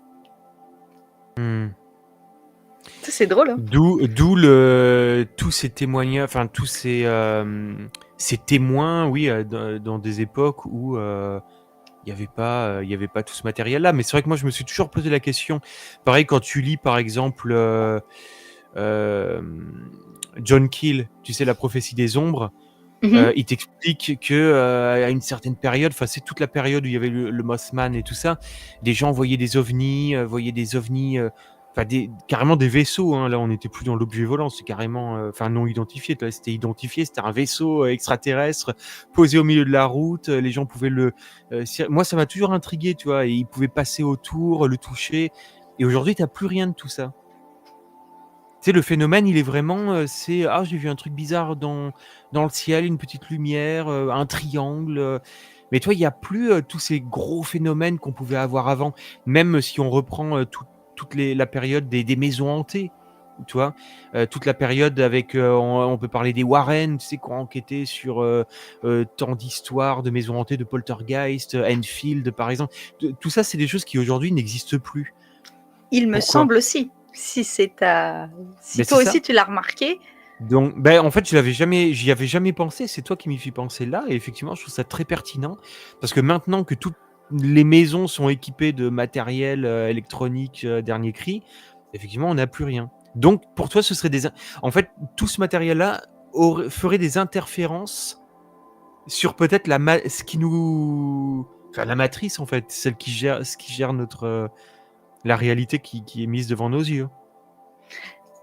C'est Soit comme ça que tu ferait le des verrais? interférences, soit la stabiliserait et du coup, on aurait moins de glitch, tu vois? Mais en tout cas, je sais pas comment ça pourrait agir, mais j'ai l'impression qu'il y a, un rapprochement à faire, si tu veux, sur, les Mmh. phénomènes électromagnétiques et le fait que maintenant on a ouais, je te dis des satellites partout, des antennes partout, on a tous un téléphone et que je suis pas sûre, mais je vois juste un rapprochement, mécanique dans mes études, en fait, tu vois? Et du coup, heu, par un truchement, mental, hein, qui est pas réel, ça me ferait repencher vers l'idée d'une réalité numérique. Voilà. Après Mmh. c'est un truchement, je dis pas, 1 + 1 = 2, hein. C'est si on considère cette idée d'une réalité simulée qui est, on le voit, statistiquement possible. Heu, la simulation pourrait ne pas être à travers parce qu'en fait, on peut parler de réalité simulée par plein de choses. Ça peut être simulé par un ordinateur, ça peut être simulé Oui. par un trickster, ça peut être simulé par des drogues. On est peut-être tous, sous trip, hein, j'en sais rien. Donc en fait, il y a plein de façons de penser cette réalité simulée. Mais quand je la regarde du côté des ondes électriques et de la possibilité que ça soit une simulation informatique, j'y vois un peu des liens. Je dis pas que ce soit une vérité, je dis que moi ça m'interpelle de ce côté-là. Ouais, mais c'est vrai que c'est très pertinent effectivement, ouais. Ouais, ouais. J'ai jamais vu les choses, sous cet angle-là, mais effectivement. Je sais pas, je vais investiguer. Là, ça va te plaire, je suis sur, une carte des apparitions, de Dogman Ouais, ouais, ouais. et donc je vais essayer de voir un petit peu, et je pense que ça va être mon prochain sujet la semaine prochaine. Je vais investiguer un peu sur les territoires où les Dogman ont été vus, de par Mmh. le monde, hein. Et de voir s'il y a pas un lien à faire. S'il y a un lien, quel lien? Je Mais tu commence vois, à en encore une trouver fois un. ouais. Mais, tu vois, ce qui est intéressant, c'est que, par exemple, le Dogman, c'est pareil, c'est quelque chose qui apparaît devant les témoins, mais il y a pas, vraiment de cas d'attaque, tu vois? Les gens ne se font pas attaquer, mordre par un Dogman. Tu as Mmh, l'impression que c'est quelque chose qui apparaît, qui essaie de faire peur, qui effraie le témoin ouais. et ça rejoint un petit peu, tu vois, pourquoi pas cette théorie des archontes se nourrissant de, tu vois, justement des effets qu'ils peuvent provoquer en fait sur, ouais, c'est fascinant, hein, quand tu commences à chercher là-dedans, mais en tout cas, ouais, je suis très, très intéressé par ce que tu vas faire là. J'avais Ben, pas on vu va les choses sous voir, cet angle-là, je mais c'est je je très, vais très regarder, pertinent, ouais. après, tu te souviens, ça, on en avait parlé aussi, la possibilité qu'il y ait, une forme de réalité co-créée à travers le narratif. Ça, c'est un truc que je voulais vraiment aborder avec toi parce que tu t'y connais mieux que moi en termes de livres, de films, de séries. Mais tu te souviens, quand il y a commencé à avoir, Roswell, d'un seul Mmh. coup, tout le monde a vu des soucoupes volantes, genre la forme qu'on n'avait jamais vue avant. Ouais. Et après, il y a eu des livres et des films qui ont mis en avant certains phénomènes et d'un seul coup, il y avait plus de témoignages, qui ressemblaient aux phénomènes qui ont été décrits. Est-ce que tu vois un peu ce que je veux dire par rapport à la pop Ouais, culture tout à là? fait. En plus, c'est assez intéressant, pour la soucoupe parce que, bah, alors de base, c'est pas Roswell, la soucoupe, ça vient de ah, comment il s'appelle? J'ai perdu le nom. Mais bref, c'était, comment il s'appelle celui qui avait, en fait, il décrivait pas des soucoupes. C'est-à-dire que c'est le journaliste qui a donc, Ah oui. pris le témoignage de cette personne-là, qui a parlé de soucoupe. Mais le témoin, lui, il parlait d'un d'un objet qui ricochait. Un petit peu comme si on avait Mmh. lancé une soucoupe et que ça ricochait comme ça. Mmh. Mais il a pas dit que ça ressemblait à une soucoupe, tu vois? Et c'est le journaliste qui du coup, dans son article, a parlé de soucoupe volante. Tu vois, ils ont parlé dessus de flying saucer et tout ça, qu'après tout le monde a vu des soucoupes volantes, alors que c'est pas du tout ce que décrivait la personne. Et effectivement, moi, je me suis toujours posé la question, mais alors si le gars, au départ, n'a pas vu de soucoupe, mais que le terme soucoupe apparaît dans l'article et qu'après tout le monde voit des soucoupes, il y a quelque chose qui va pas, en fait, tu vois? Ouais, Est-ce que les gens sur un narratif commun, quoi. C'est ça, est-ce que les gens ont été influencés par ce qui avait été écrit et du coup ont cru voir en fait, eux aussi, la même chose? Mais là, il y a un problème parce que du coup, le gars, il a pas parlé de soucoupe, tu vois? Donc, je sais Bah, pas, on en c'est revient, à ce que je disais tout à l'heure, tu vois? Je pensais Kenneth pas. Arnold, je crois, c'est ça, ouais. Oui, c'est ça. Il y a Jewel, salut Jewels et Armand qui nous en ont parlé. Mmh. Hem, on en revient à peut-être l'idée, mais du coup, c'est peut-être 2 choses différentes, hein. Mais en tout cas, là, c'est l'idée que le cerveau soit préparé à quelque chose. Par exemple, tu sais, récemment, on a parlé des drones du New Jersey et genre Oui, d'un oui, seul oui. coup, tout le monde, tout ce qu'ils ont vu, c'était des drones. Mmh. Genre, il y a 1 an avant, ça aurait été un UFO. Encore 1 an avant, ça aurait été une boule de lumière et pendant un moment, tout le monde voyait des drones parce qu'en fait, le cerveau était préparé à ça. Tu vois ce que je veux dire? Et c'est Mmh mh. ça que je trouve génial avec les œuvres de fiction, qui est aussi un de tes sujets. C'est en fait, imaginons que toi, demain, tu fasses un film avec un cryptide complètement inventé. Mmh. Heu, est-il possible que ça prépare les gens à voir ce type de cryptide et que soudain, ils en voient? Et est-ce que c'est Moi, pas c'est aussi, tu vois, l'histoire de la fiction? moi, c'était la question que je me posais justement. Est-ce que, bah, parce que là, on sait qu'il y a Bigfoot, Dogman, enfin voilà, il y a Mmh. beaucoup de cryptides.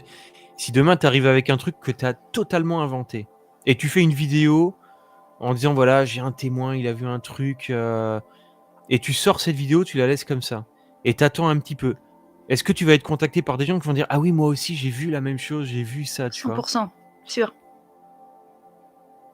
Moi, je trouve ça assez fascinant parce que c'est-à-dire que soit c'est toi qui conditionnes les gens, en fait, et du coup, parce que tu racontes, les gens vont imaginer le voir. Alors, je dis pas qu'ils Exactement. vont rien voir, mais ils vont peut-être voir quelque chose, mais ils vont modifier, en fait, ce qu'ils voient pour le faire coller à ce dont ils ont entendu parler, un peu avant. Moi, c'est ce qui m'a toujours un peu fasciné avec le Dogman, tu vois? C'est-à-dire que je dis pas que les gens mentent et n'ont rien Mmh, vu, et tu peux très bien avoir vu quelque chose, mais comme tu es déjà un petit peu dans ce truc-là et que tu as entendu parler de cette chose avant, en fait, tu vas faire venir coller, tu vois? Tu vas plaquer le truc sur ce que tu as vu.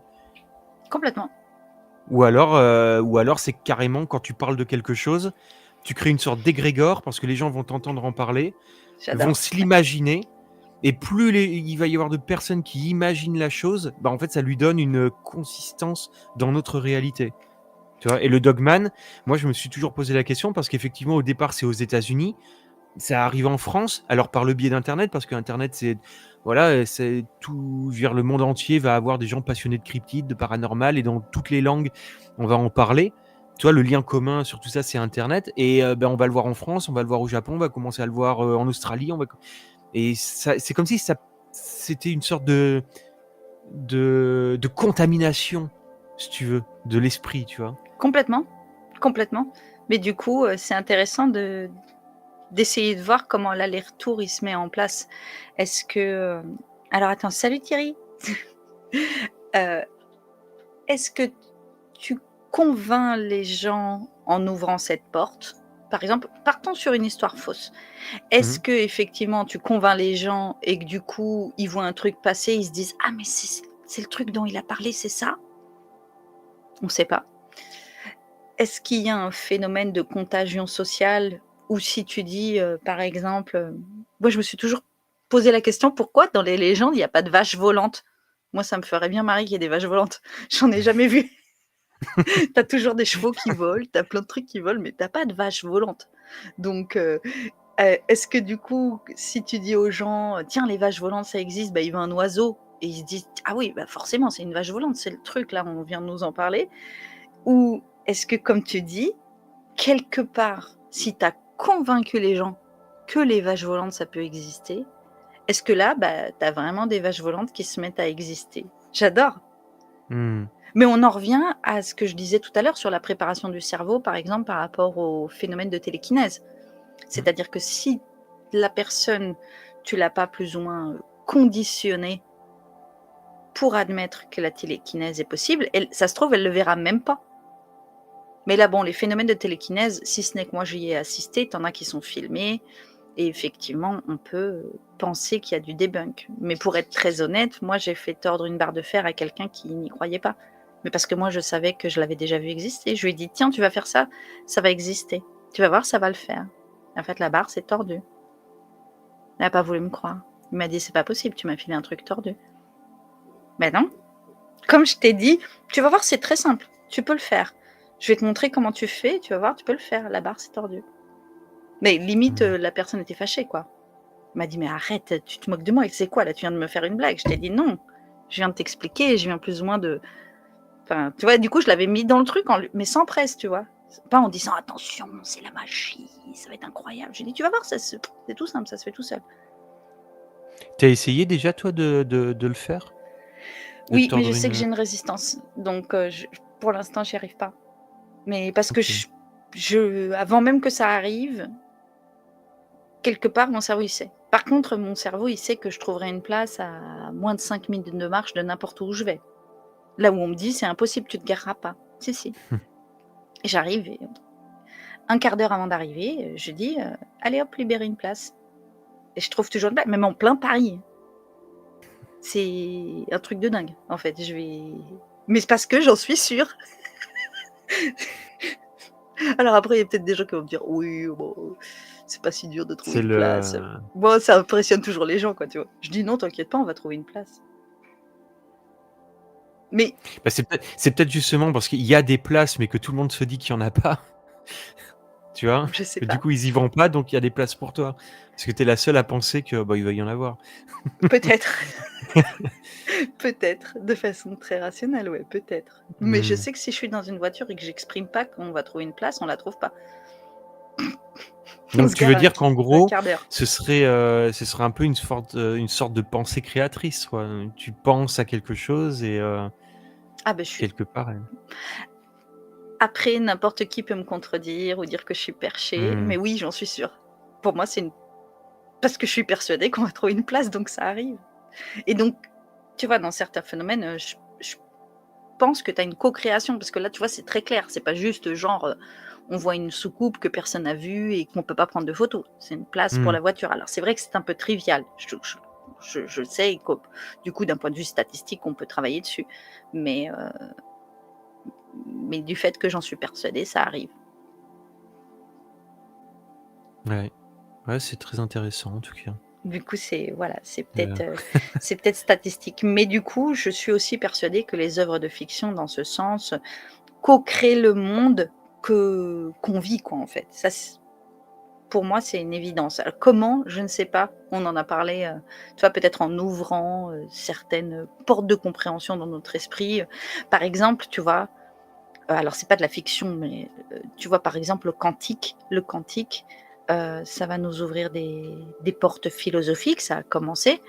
Je pense qu'on va peut-être plus prendre conscience de certains événements ou de certaines choses parce que le quantique nous a expliqué que c'était possible, tu vois? mmh, Alors que peut-être qu'il y a 100 ans, on n'aurait jamais pu le comprendre comme ça. Mais la bilocation, d'un point de vue quantique, il y a pas de souci, quoi, hein. C'est c'est voilà, c'est les 2 états de la matière qui ont été séparés et qui restent en synchronicité. Je pense que quand même dans le narratif et dans ce qu'on sait et plus on apprend et plus on échange, plus plus on comprend un peu mieux la nature de notre univers. Bon, à voir. ouais. Après, est-ce on met pas un petit peu trop d'espoir sur le quantique quand on essaie de tout, tu vois? Moi, j'ai l'impression que le quantique, on en entend parler beaucoup ces derniers temps, comme si c'était vraiment devenu, un peu, tu vois, je sais pas, le truc un peu magique qui va tout expliquer. On met tout là-dedans, oui, mais Oui, oui, la je physique comprends bien, quantique hein, je explique ci, la physique quantique explique ça, je sais pas. heu Après, tu t'y intéressais un peu au quantique et Oui, j'ai regardé un petit peu, mais c'est vrai que j'ai l'impression que ça devient un peu le nouveau, tu vois, le nouveau fourre-tout, tu vois, on met tout, sur ouais, mais la physique quantique explique ci, elle explique ça, donc du coup, bon, OK, mais je suis d'accord avec toi, après plus on avance là-dedans et heu et plus on arrivera à comprendre, tu vois? Je veux dire, il y a encore, 100 ans, il y a plein de choses qu'on pensait impossibles et qui aujourd'hui ont été expliquées, scientifiquement, tu vois? Donc oui, ça se trouve dans 50 ans, 100 ans, on aura une explication sur justement les phénomènes paranormaux et on saura exactement d'où ça vient, tu vois? Parce qu'il y aura une explication, c'est tout à fait probable. ouais, tout à fait. Après, c'est vrai que tu as raison, le quantique, alors je crois que c'est au début, ça a soulevé beaucoup d'espoir un peu philosophique et tout le monde est parti, n'importe comment, les relations quantiques, machin et tout. Là, ça s'est un peu calmé avec notamment des scientifiques qui ont pu ouvrir, heu, après avoir beaucoup étudié le quantique, non, parce que ça fait quand même 20 ou 30 ans, qui font des ouvertures, philosophiques assez intéressantes sur la nature de notre monde. Moi, je suis persuadée que le quantique, c'est juste, on oublie tout, on recommence, en fait. C'est une autre, comment on dit? Un un autre, c'est pas un palindrome, un autre état de fait du monde. Il faut voir les choses complètement différemment, et le quantique pourrait, nous permettre d'avancer justement sur, ça existe pas, merci, c'est l'un ou l'autre et au revoir. Voilà, puisque le quantique permet la superposition de plein d'états.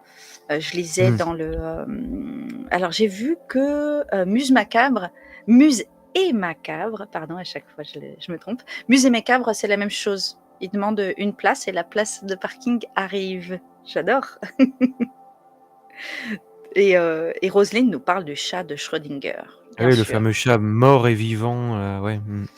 C'est ça. Tant qu'on ne sait pas, il est à la fois mort et vivant. C'est ça, Mais c'est vrai que tant tu as qu'on une n'a pas ouverture regardé. philosophique avec le quantique, ouais. Mmh. Bah, c'est la place de l'observateur. On en reparlait tout à l'heure avec, l'anthropisme. Cela n'existe que parce qu'on l'observe. On l'observe, ouais, ouais, ouais.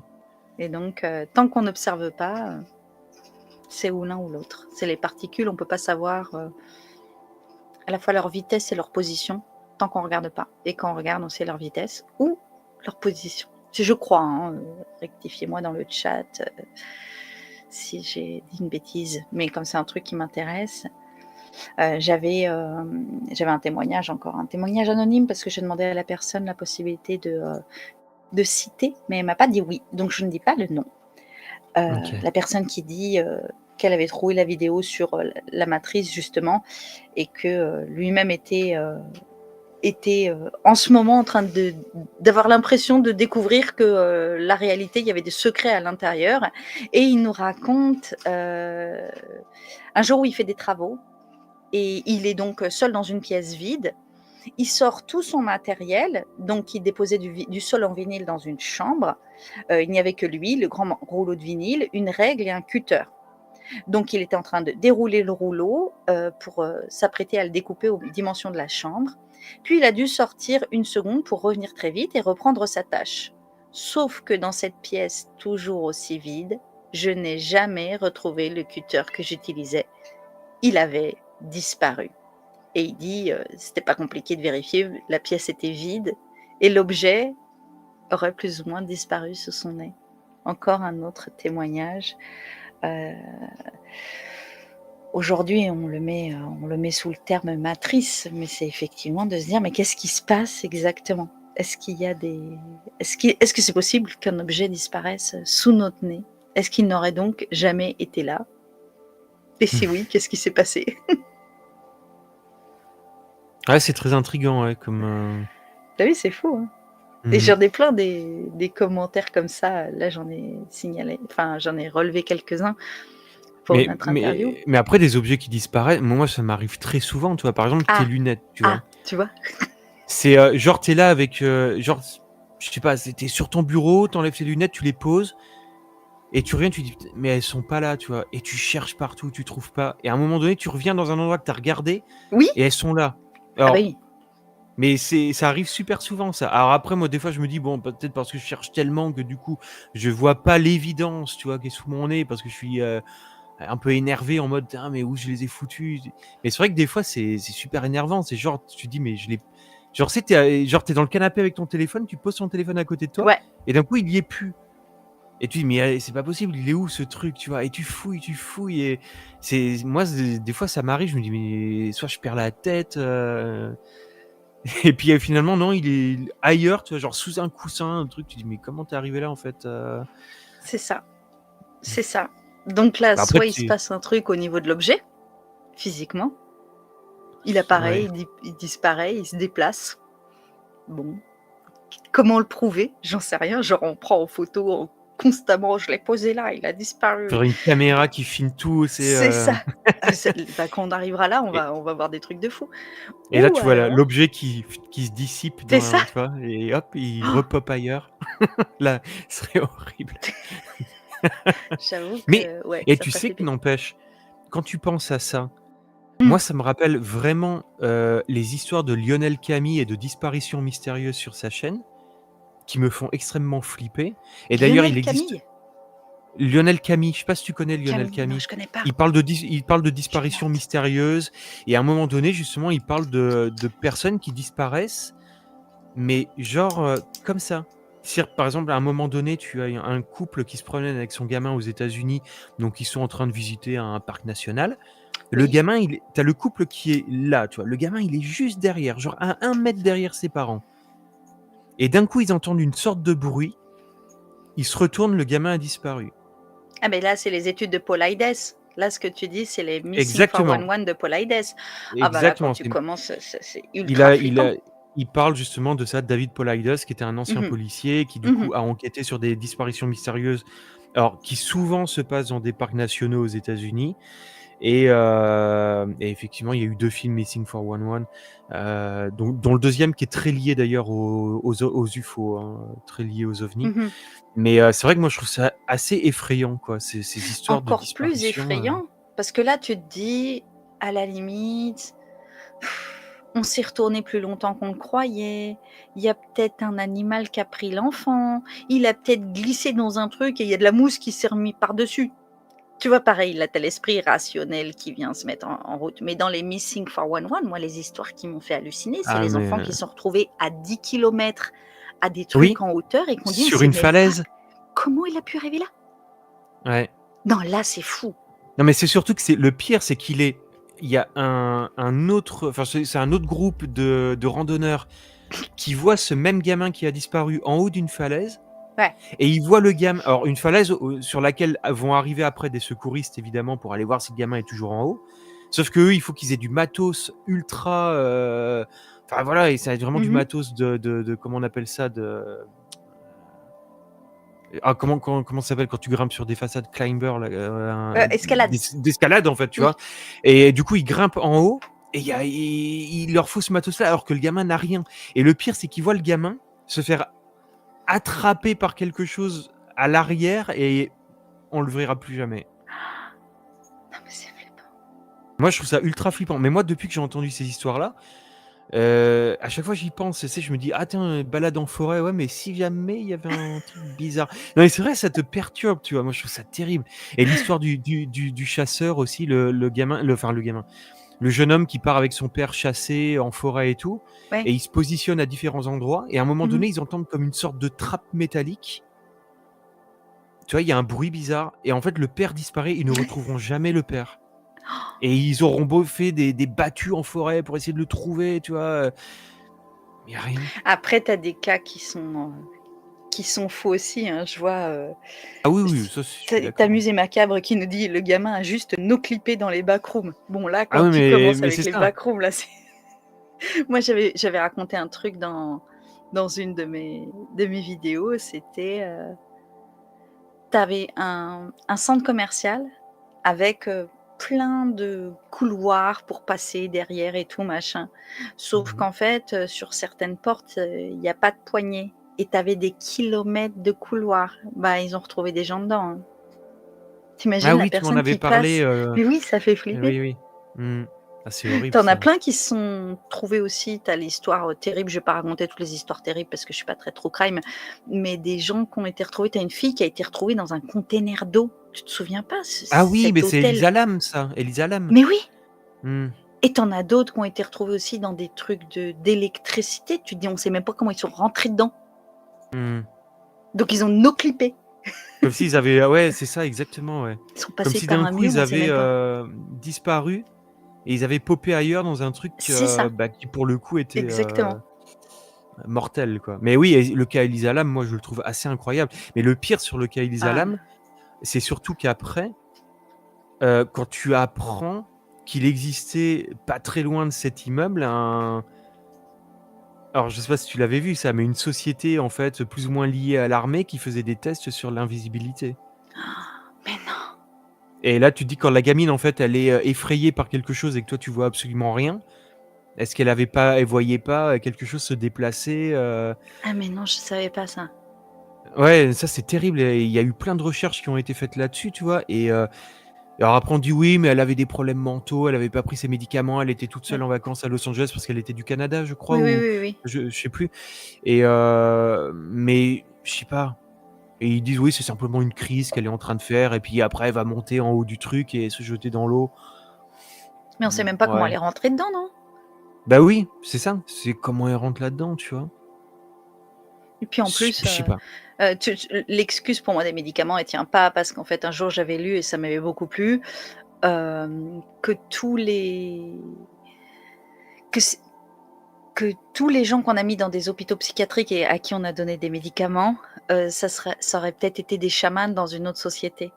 Donc après, peut-être que le fait de prendre des médicaments les empêche de voir certaines choses ou de recevoir certaines réalités aussi, on ne sait pas. Peut-être qu'elle voyait des Mmh. choses invisibles quand elle avait pas ses médicaments. Ça, moi, j'y crois, je vais utiliser le mot «croire» parce que là, c'est une croyance de ma part.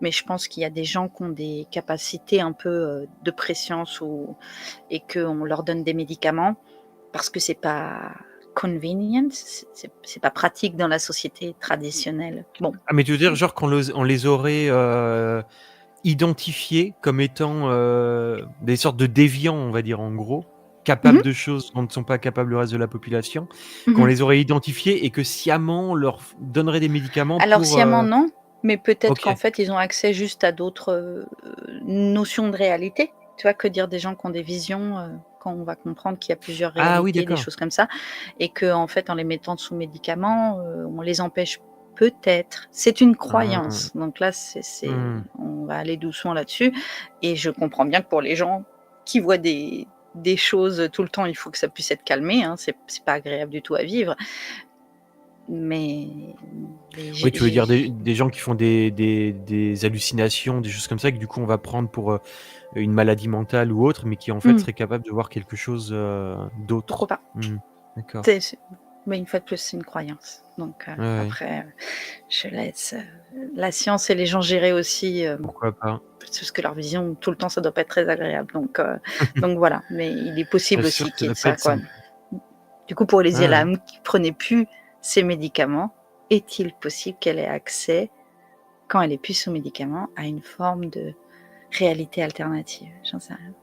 Ouais, qu'elle est capable de distinguer des choses qui marchent parmi nous, mais que l'on ne voit pas. Et qui n'aurait pas aimé qu'Elisa puisse les voir? Attends, je Et du refais coup, un s'en narratif. sont débarrassés, du coup. Qui sait?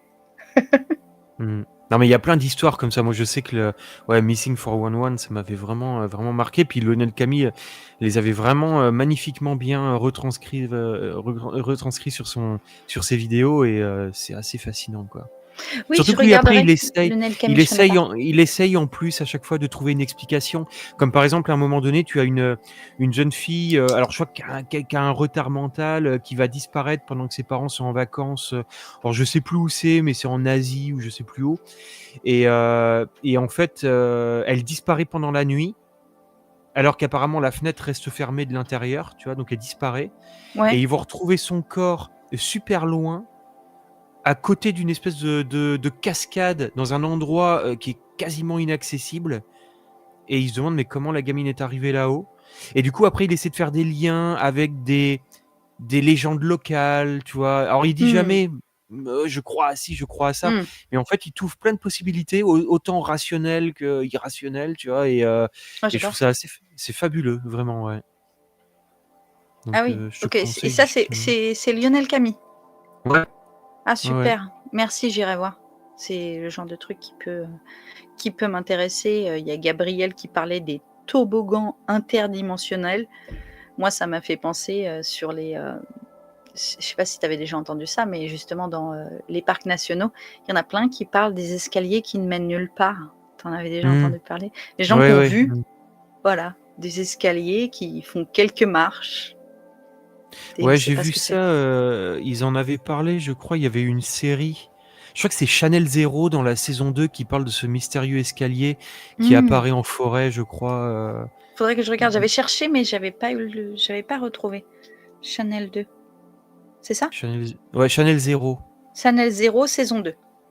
Ouais, je crois que c'est dans la saison 2, il y a cette histoire d'escalier. Il me semble hein, que c'est dans Ouais, ouais, Channel je vais Zero. re-regarder. Mais ouais, c'est assez fascinant toutes ces histoires, c'est clair. Tu vu? Bon alors du Et coup, ça toi, fait tu c'est si tu devais pencher vers une explication, ça serait quoi? ah, c'est compliqué, hein. C'est compliqué. Moi, je pense vraiment qu'il y a, après le truc, c'est que je l'ai pas expérimenté, tu vois? Moi, j'aimerais aller voir ces escaliers, tu vois? Moi, j'ai envie de voir un fantôme, j'ai pas vu de fantôme. Bon, j'ai vu, un truc étrange dans le ciel que j'ai filmé d'ailleurs. Trop bien. Ça, tu vois, c'est pour le coup, je l'ai filmé. Mmh. Des points lumineux, vraiment bizarres, que j'ai envoyés immédiatement, aux journaux locaux, qui du coup ont répondu et ont fait un article en disant: «Bah, c'est étrange parce que plein de gens ont vu effectivement cette semaine-là des choses bizarres dans le ciel». Donc du coup, Ouais, c'est vrai que c'était particulier. Donc j'en ferai une vidéo un jour pour le montrer trop bien. et mais après, tu vois, moi, j'ai pas expérimenté des trucs bizarres, assez bizarres, tu vois, pour, je sais pas, j'aimerais, hein, vraiment. Après, moi, j'aime beaucoup l'idée effectivement du trickster. Moi, je trouve ça assez fascinant d'imaginer qu'on puisse être dans une Ouais. simulation et qu'il y ait, alors soit on se joue de nous, pour nous rendre fous ou pour peut-être, voir quelles sont nos réactions face à ça, face à quelque chose qui sort de l'ordinaire. Tiens, on va Mmh. analyser. Tiens, si on lui fait popper un Bigfoot, qu'est-ce qui se passe pour lui, tu vois? Et puis s'il le raconte à des gens, derrière, comment ça se passe, tu vois? Et si on met un truc dans le ciel, qui du coup est pour nous un ovni, à quoi il va penser? Comment, tu vois? Soit il y a une analyse qui est faite sur nous, soit en Ouais. fait c'est vraiment quelque chose qui joue avec nous, dans le but soit de nous faire peur et de nous utiliser, soit, peut-être de nous dire: «Beh, voilà, regardez, je peux faire apparaître devant vous des choses qui sortent totalement du cadre de votre réalité. Ça veut dire qu'il existe quelque chose d'autre. Regardez, cherchez un peu et vous allez, réussir à trouver une sortie», tu vois?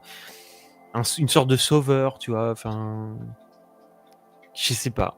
OK. J'ai pas d'idée arrêtée en fait, là-dessus, je sais pas.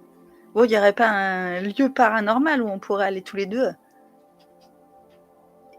Il faut qu'on réfléchisse à un lieu qui pourrait te semi-convaincre ou en tout cas, tu pourrais, essayer d'expérimenter des trucs faux parce Ben, que tu dis: «Il m'arrive rien».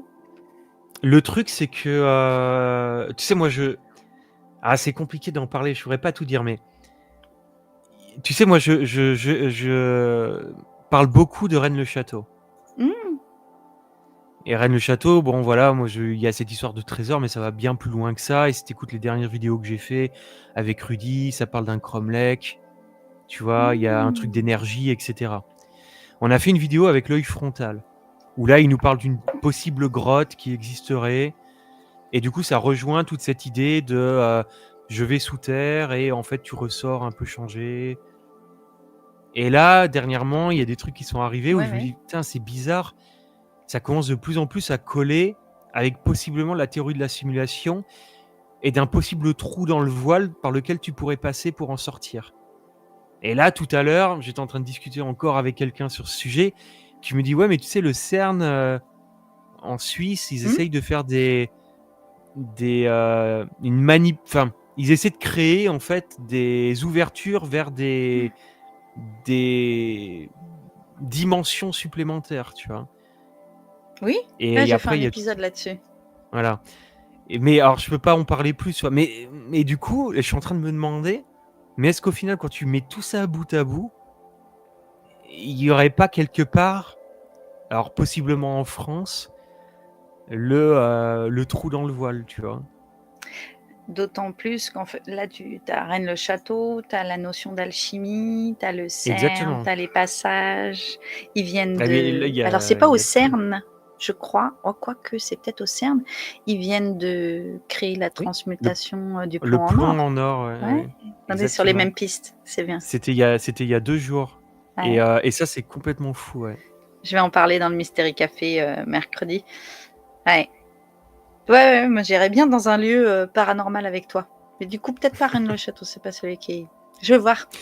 Ben non, parce que Rennes-le-Château, c'est pas vraiment paranormal en soi, mais c'est vrai que là, ces derniers temps, je trouve ça assez intriguant. Après, je reste encore, extrêmement sceptique, tu vois? Mais par exemple, c'est vrai que toutes ces histoires de, il existerait une grotte, un trou, tu vois? Dans lequel, puis c'est ce qui est assez génial, c'est que ça rejoint tout. Tu vois? Ça rejoint, l'enfer de Dante avec cette grotte dans lequel il part. Ça rejoint Alice au pays des merveilles avec Bah ce oui. terrier du lapin dans lequel après la réalité est complètement déconstruite. Tu vois? Enfin, je trouve qu'il y a plein de choses, c'est assez fascinant. Voilà, donc moi je papillonne là-dedans. Moi, je trouve ça génial, mais voilà, après je reste Donc tu sceptique, je vas sais sur le pas. terrain aussi? Ah mais complètement. Bah, moi j'y suis cet été, pour aller tourner un documentaire là-bas. Là, ça fait, quasiment 3 étés d'affilée que je vais, sur place, Ah, tout le pour temps. Rennes-le-Château? Ouais, complètement, ouais. OK, Et du coup, tu te balades, tu cherches, c'est trop complètement, moi fou. je trouve ça génial, quoi. Et parce qu'en fait, si tu veux, je sais pas ce qu'il y a là-bas, tu vois? Mais pour le coup, tu te dis: «On est quand même dans un endroit où il y a cette aura, tu vois? De l'histoire du trésor, l'histoire du truc, l'histoire du livre de Bouddhé, l'histoire». Et en fait, quand tu es sur place, même si t'es pas croyant, tu sais, tu te retrouves plongé dans toute cette histoire, dans toute cette mythologie, tu vois? Tu as le Bugarach, tu as machin, les gens ont Ouais, vu c'est des ça, moi j'irais ovnis, bien à Bucarac ou Col de Vence. Col de Vence, voilà. les images que j'en ai vues, ça a l'air, glaçant. I moi Après, j'aimerais bien aller au Col de Vence. Ouais, c'est vrai que ça a l'air chouette aussi, ouais.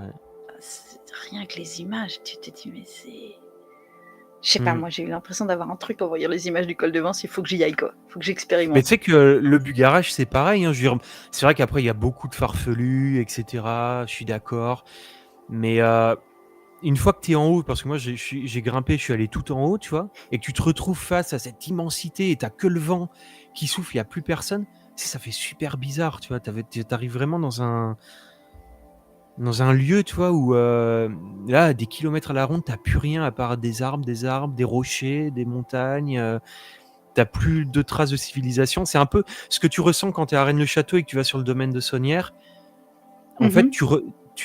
tu te mets, par exemple, tu montes en haut de la tour Magdala, tu vois? Et Mmh. tu es face à cette immensité et tu as juste le vent qui souffle, tu vois? Et tu plus rien.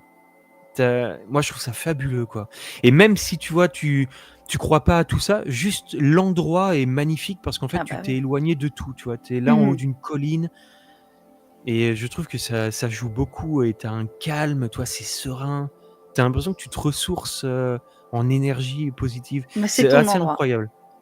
Ah mais complètement, moi je trouve à chaque fois que j'y vais, je trouve qu'il y a un truc magique en fait, tu vois? En dehors de toute l'histoire et tout, je trouve que le lieu est sublime. Et pourtant, tu vois, après j'ai vécu aux États-Unis, là je suis en Chine, tu vois des lieux sublimes partout. Mais là-bas, je trouve que c'est, l'Aude, il y a un truc particulier, je trouve. Vraiment.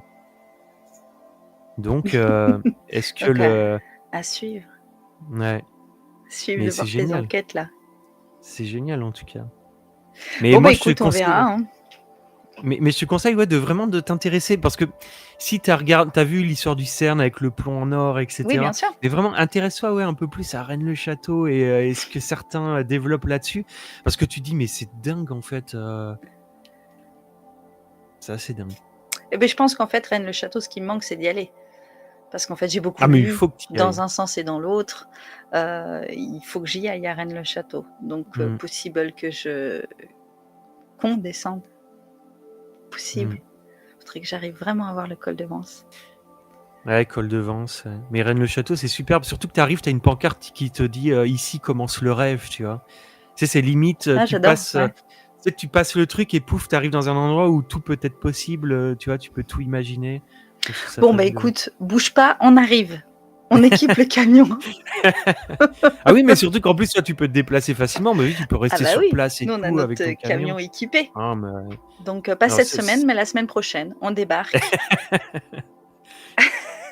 mais je suis sûr que ça te On a toutes les plaira, c'est obligé. Il y a Tu fais un Greg, sur le chat, qui va nous proposer de faire un passage chez Véro à Fougeray. ah oui aussi, ouais, Fougeray, ouais. Ouais, ouais. On va voir. Ah moi, je trouve ça assez fascinant, ouais. Mais surtout que Véronique, moi, je l'ai interviewée 2 fois et c'est vrai qu'il y a ces histoires aussi de choses qui, à un moment donné, il y a cette je crois que c'était un livre, genre, tu sais, tu as une sorte de elle m'avait expliqué, tu avais une sorte de comme de passage qui commençait à se former dans le plafond et il y a un livre qui en est tombé. Et toi, du coup, on en revient à ces objets qui popent, en fait, qui partent d'un endroit pour popper ailleurs dans un truc totalement, improbable, tu vois?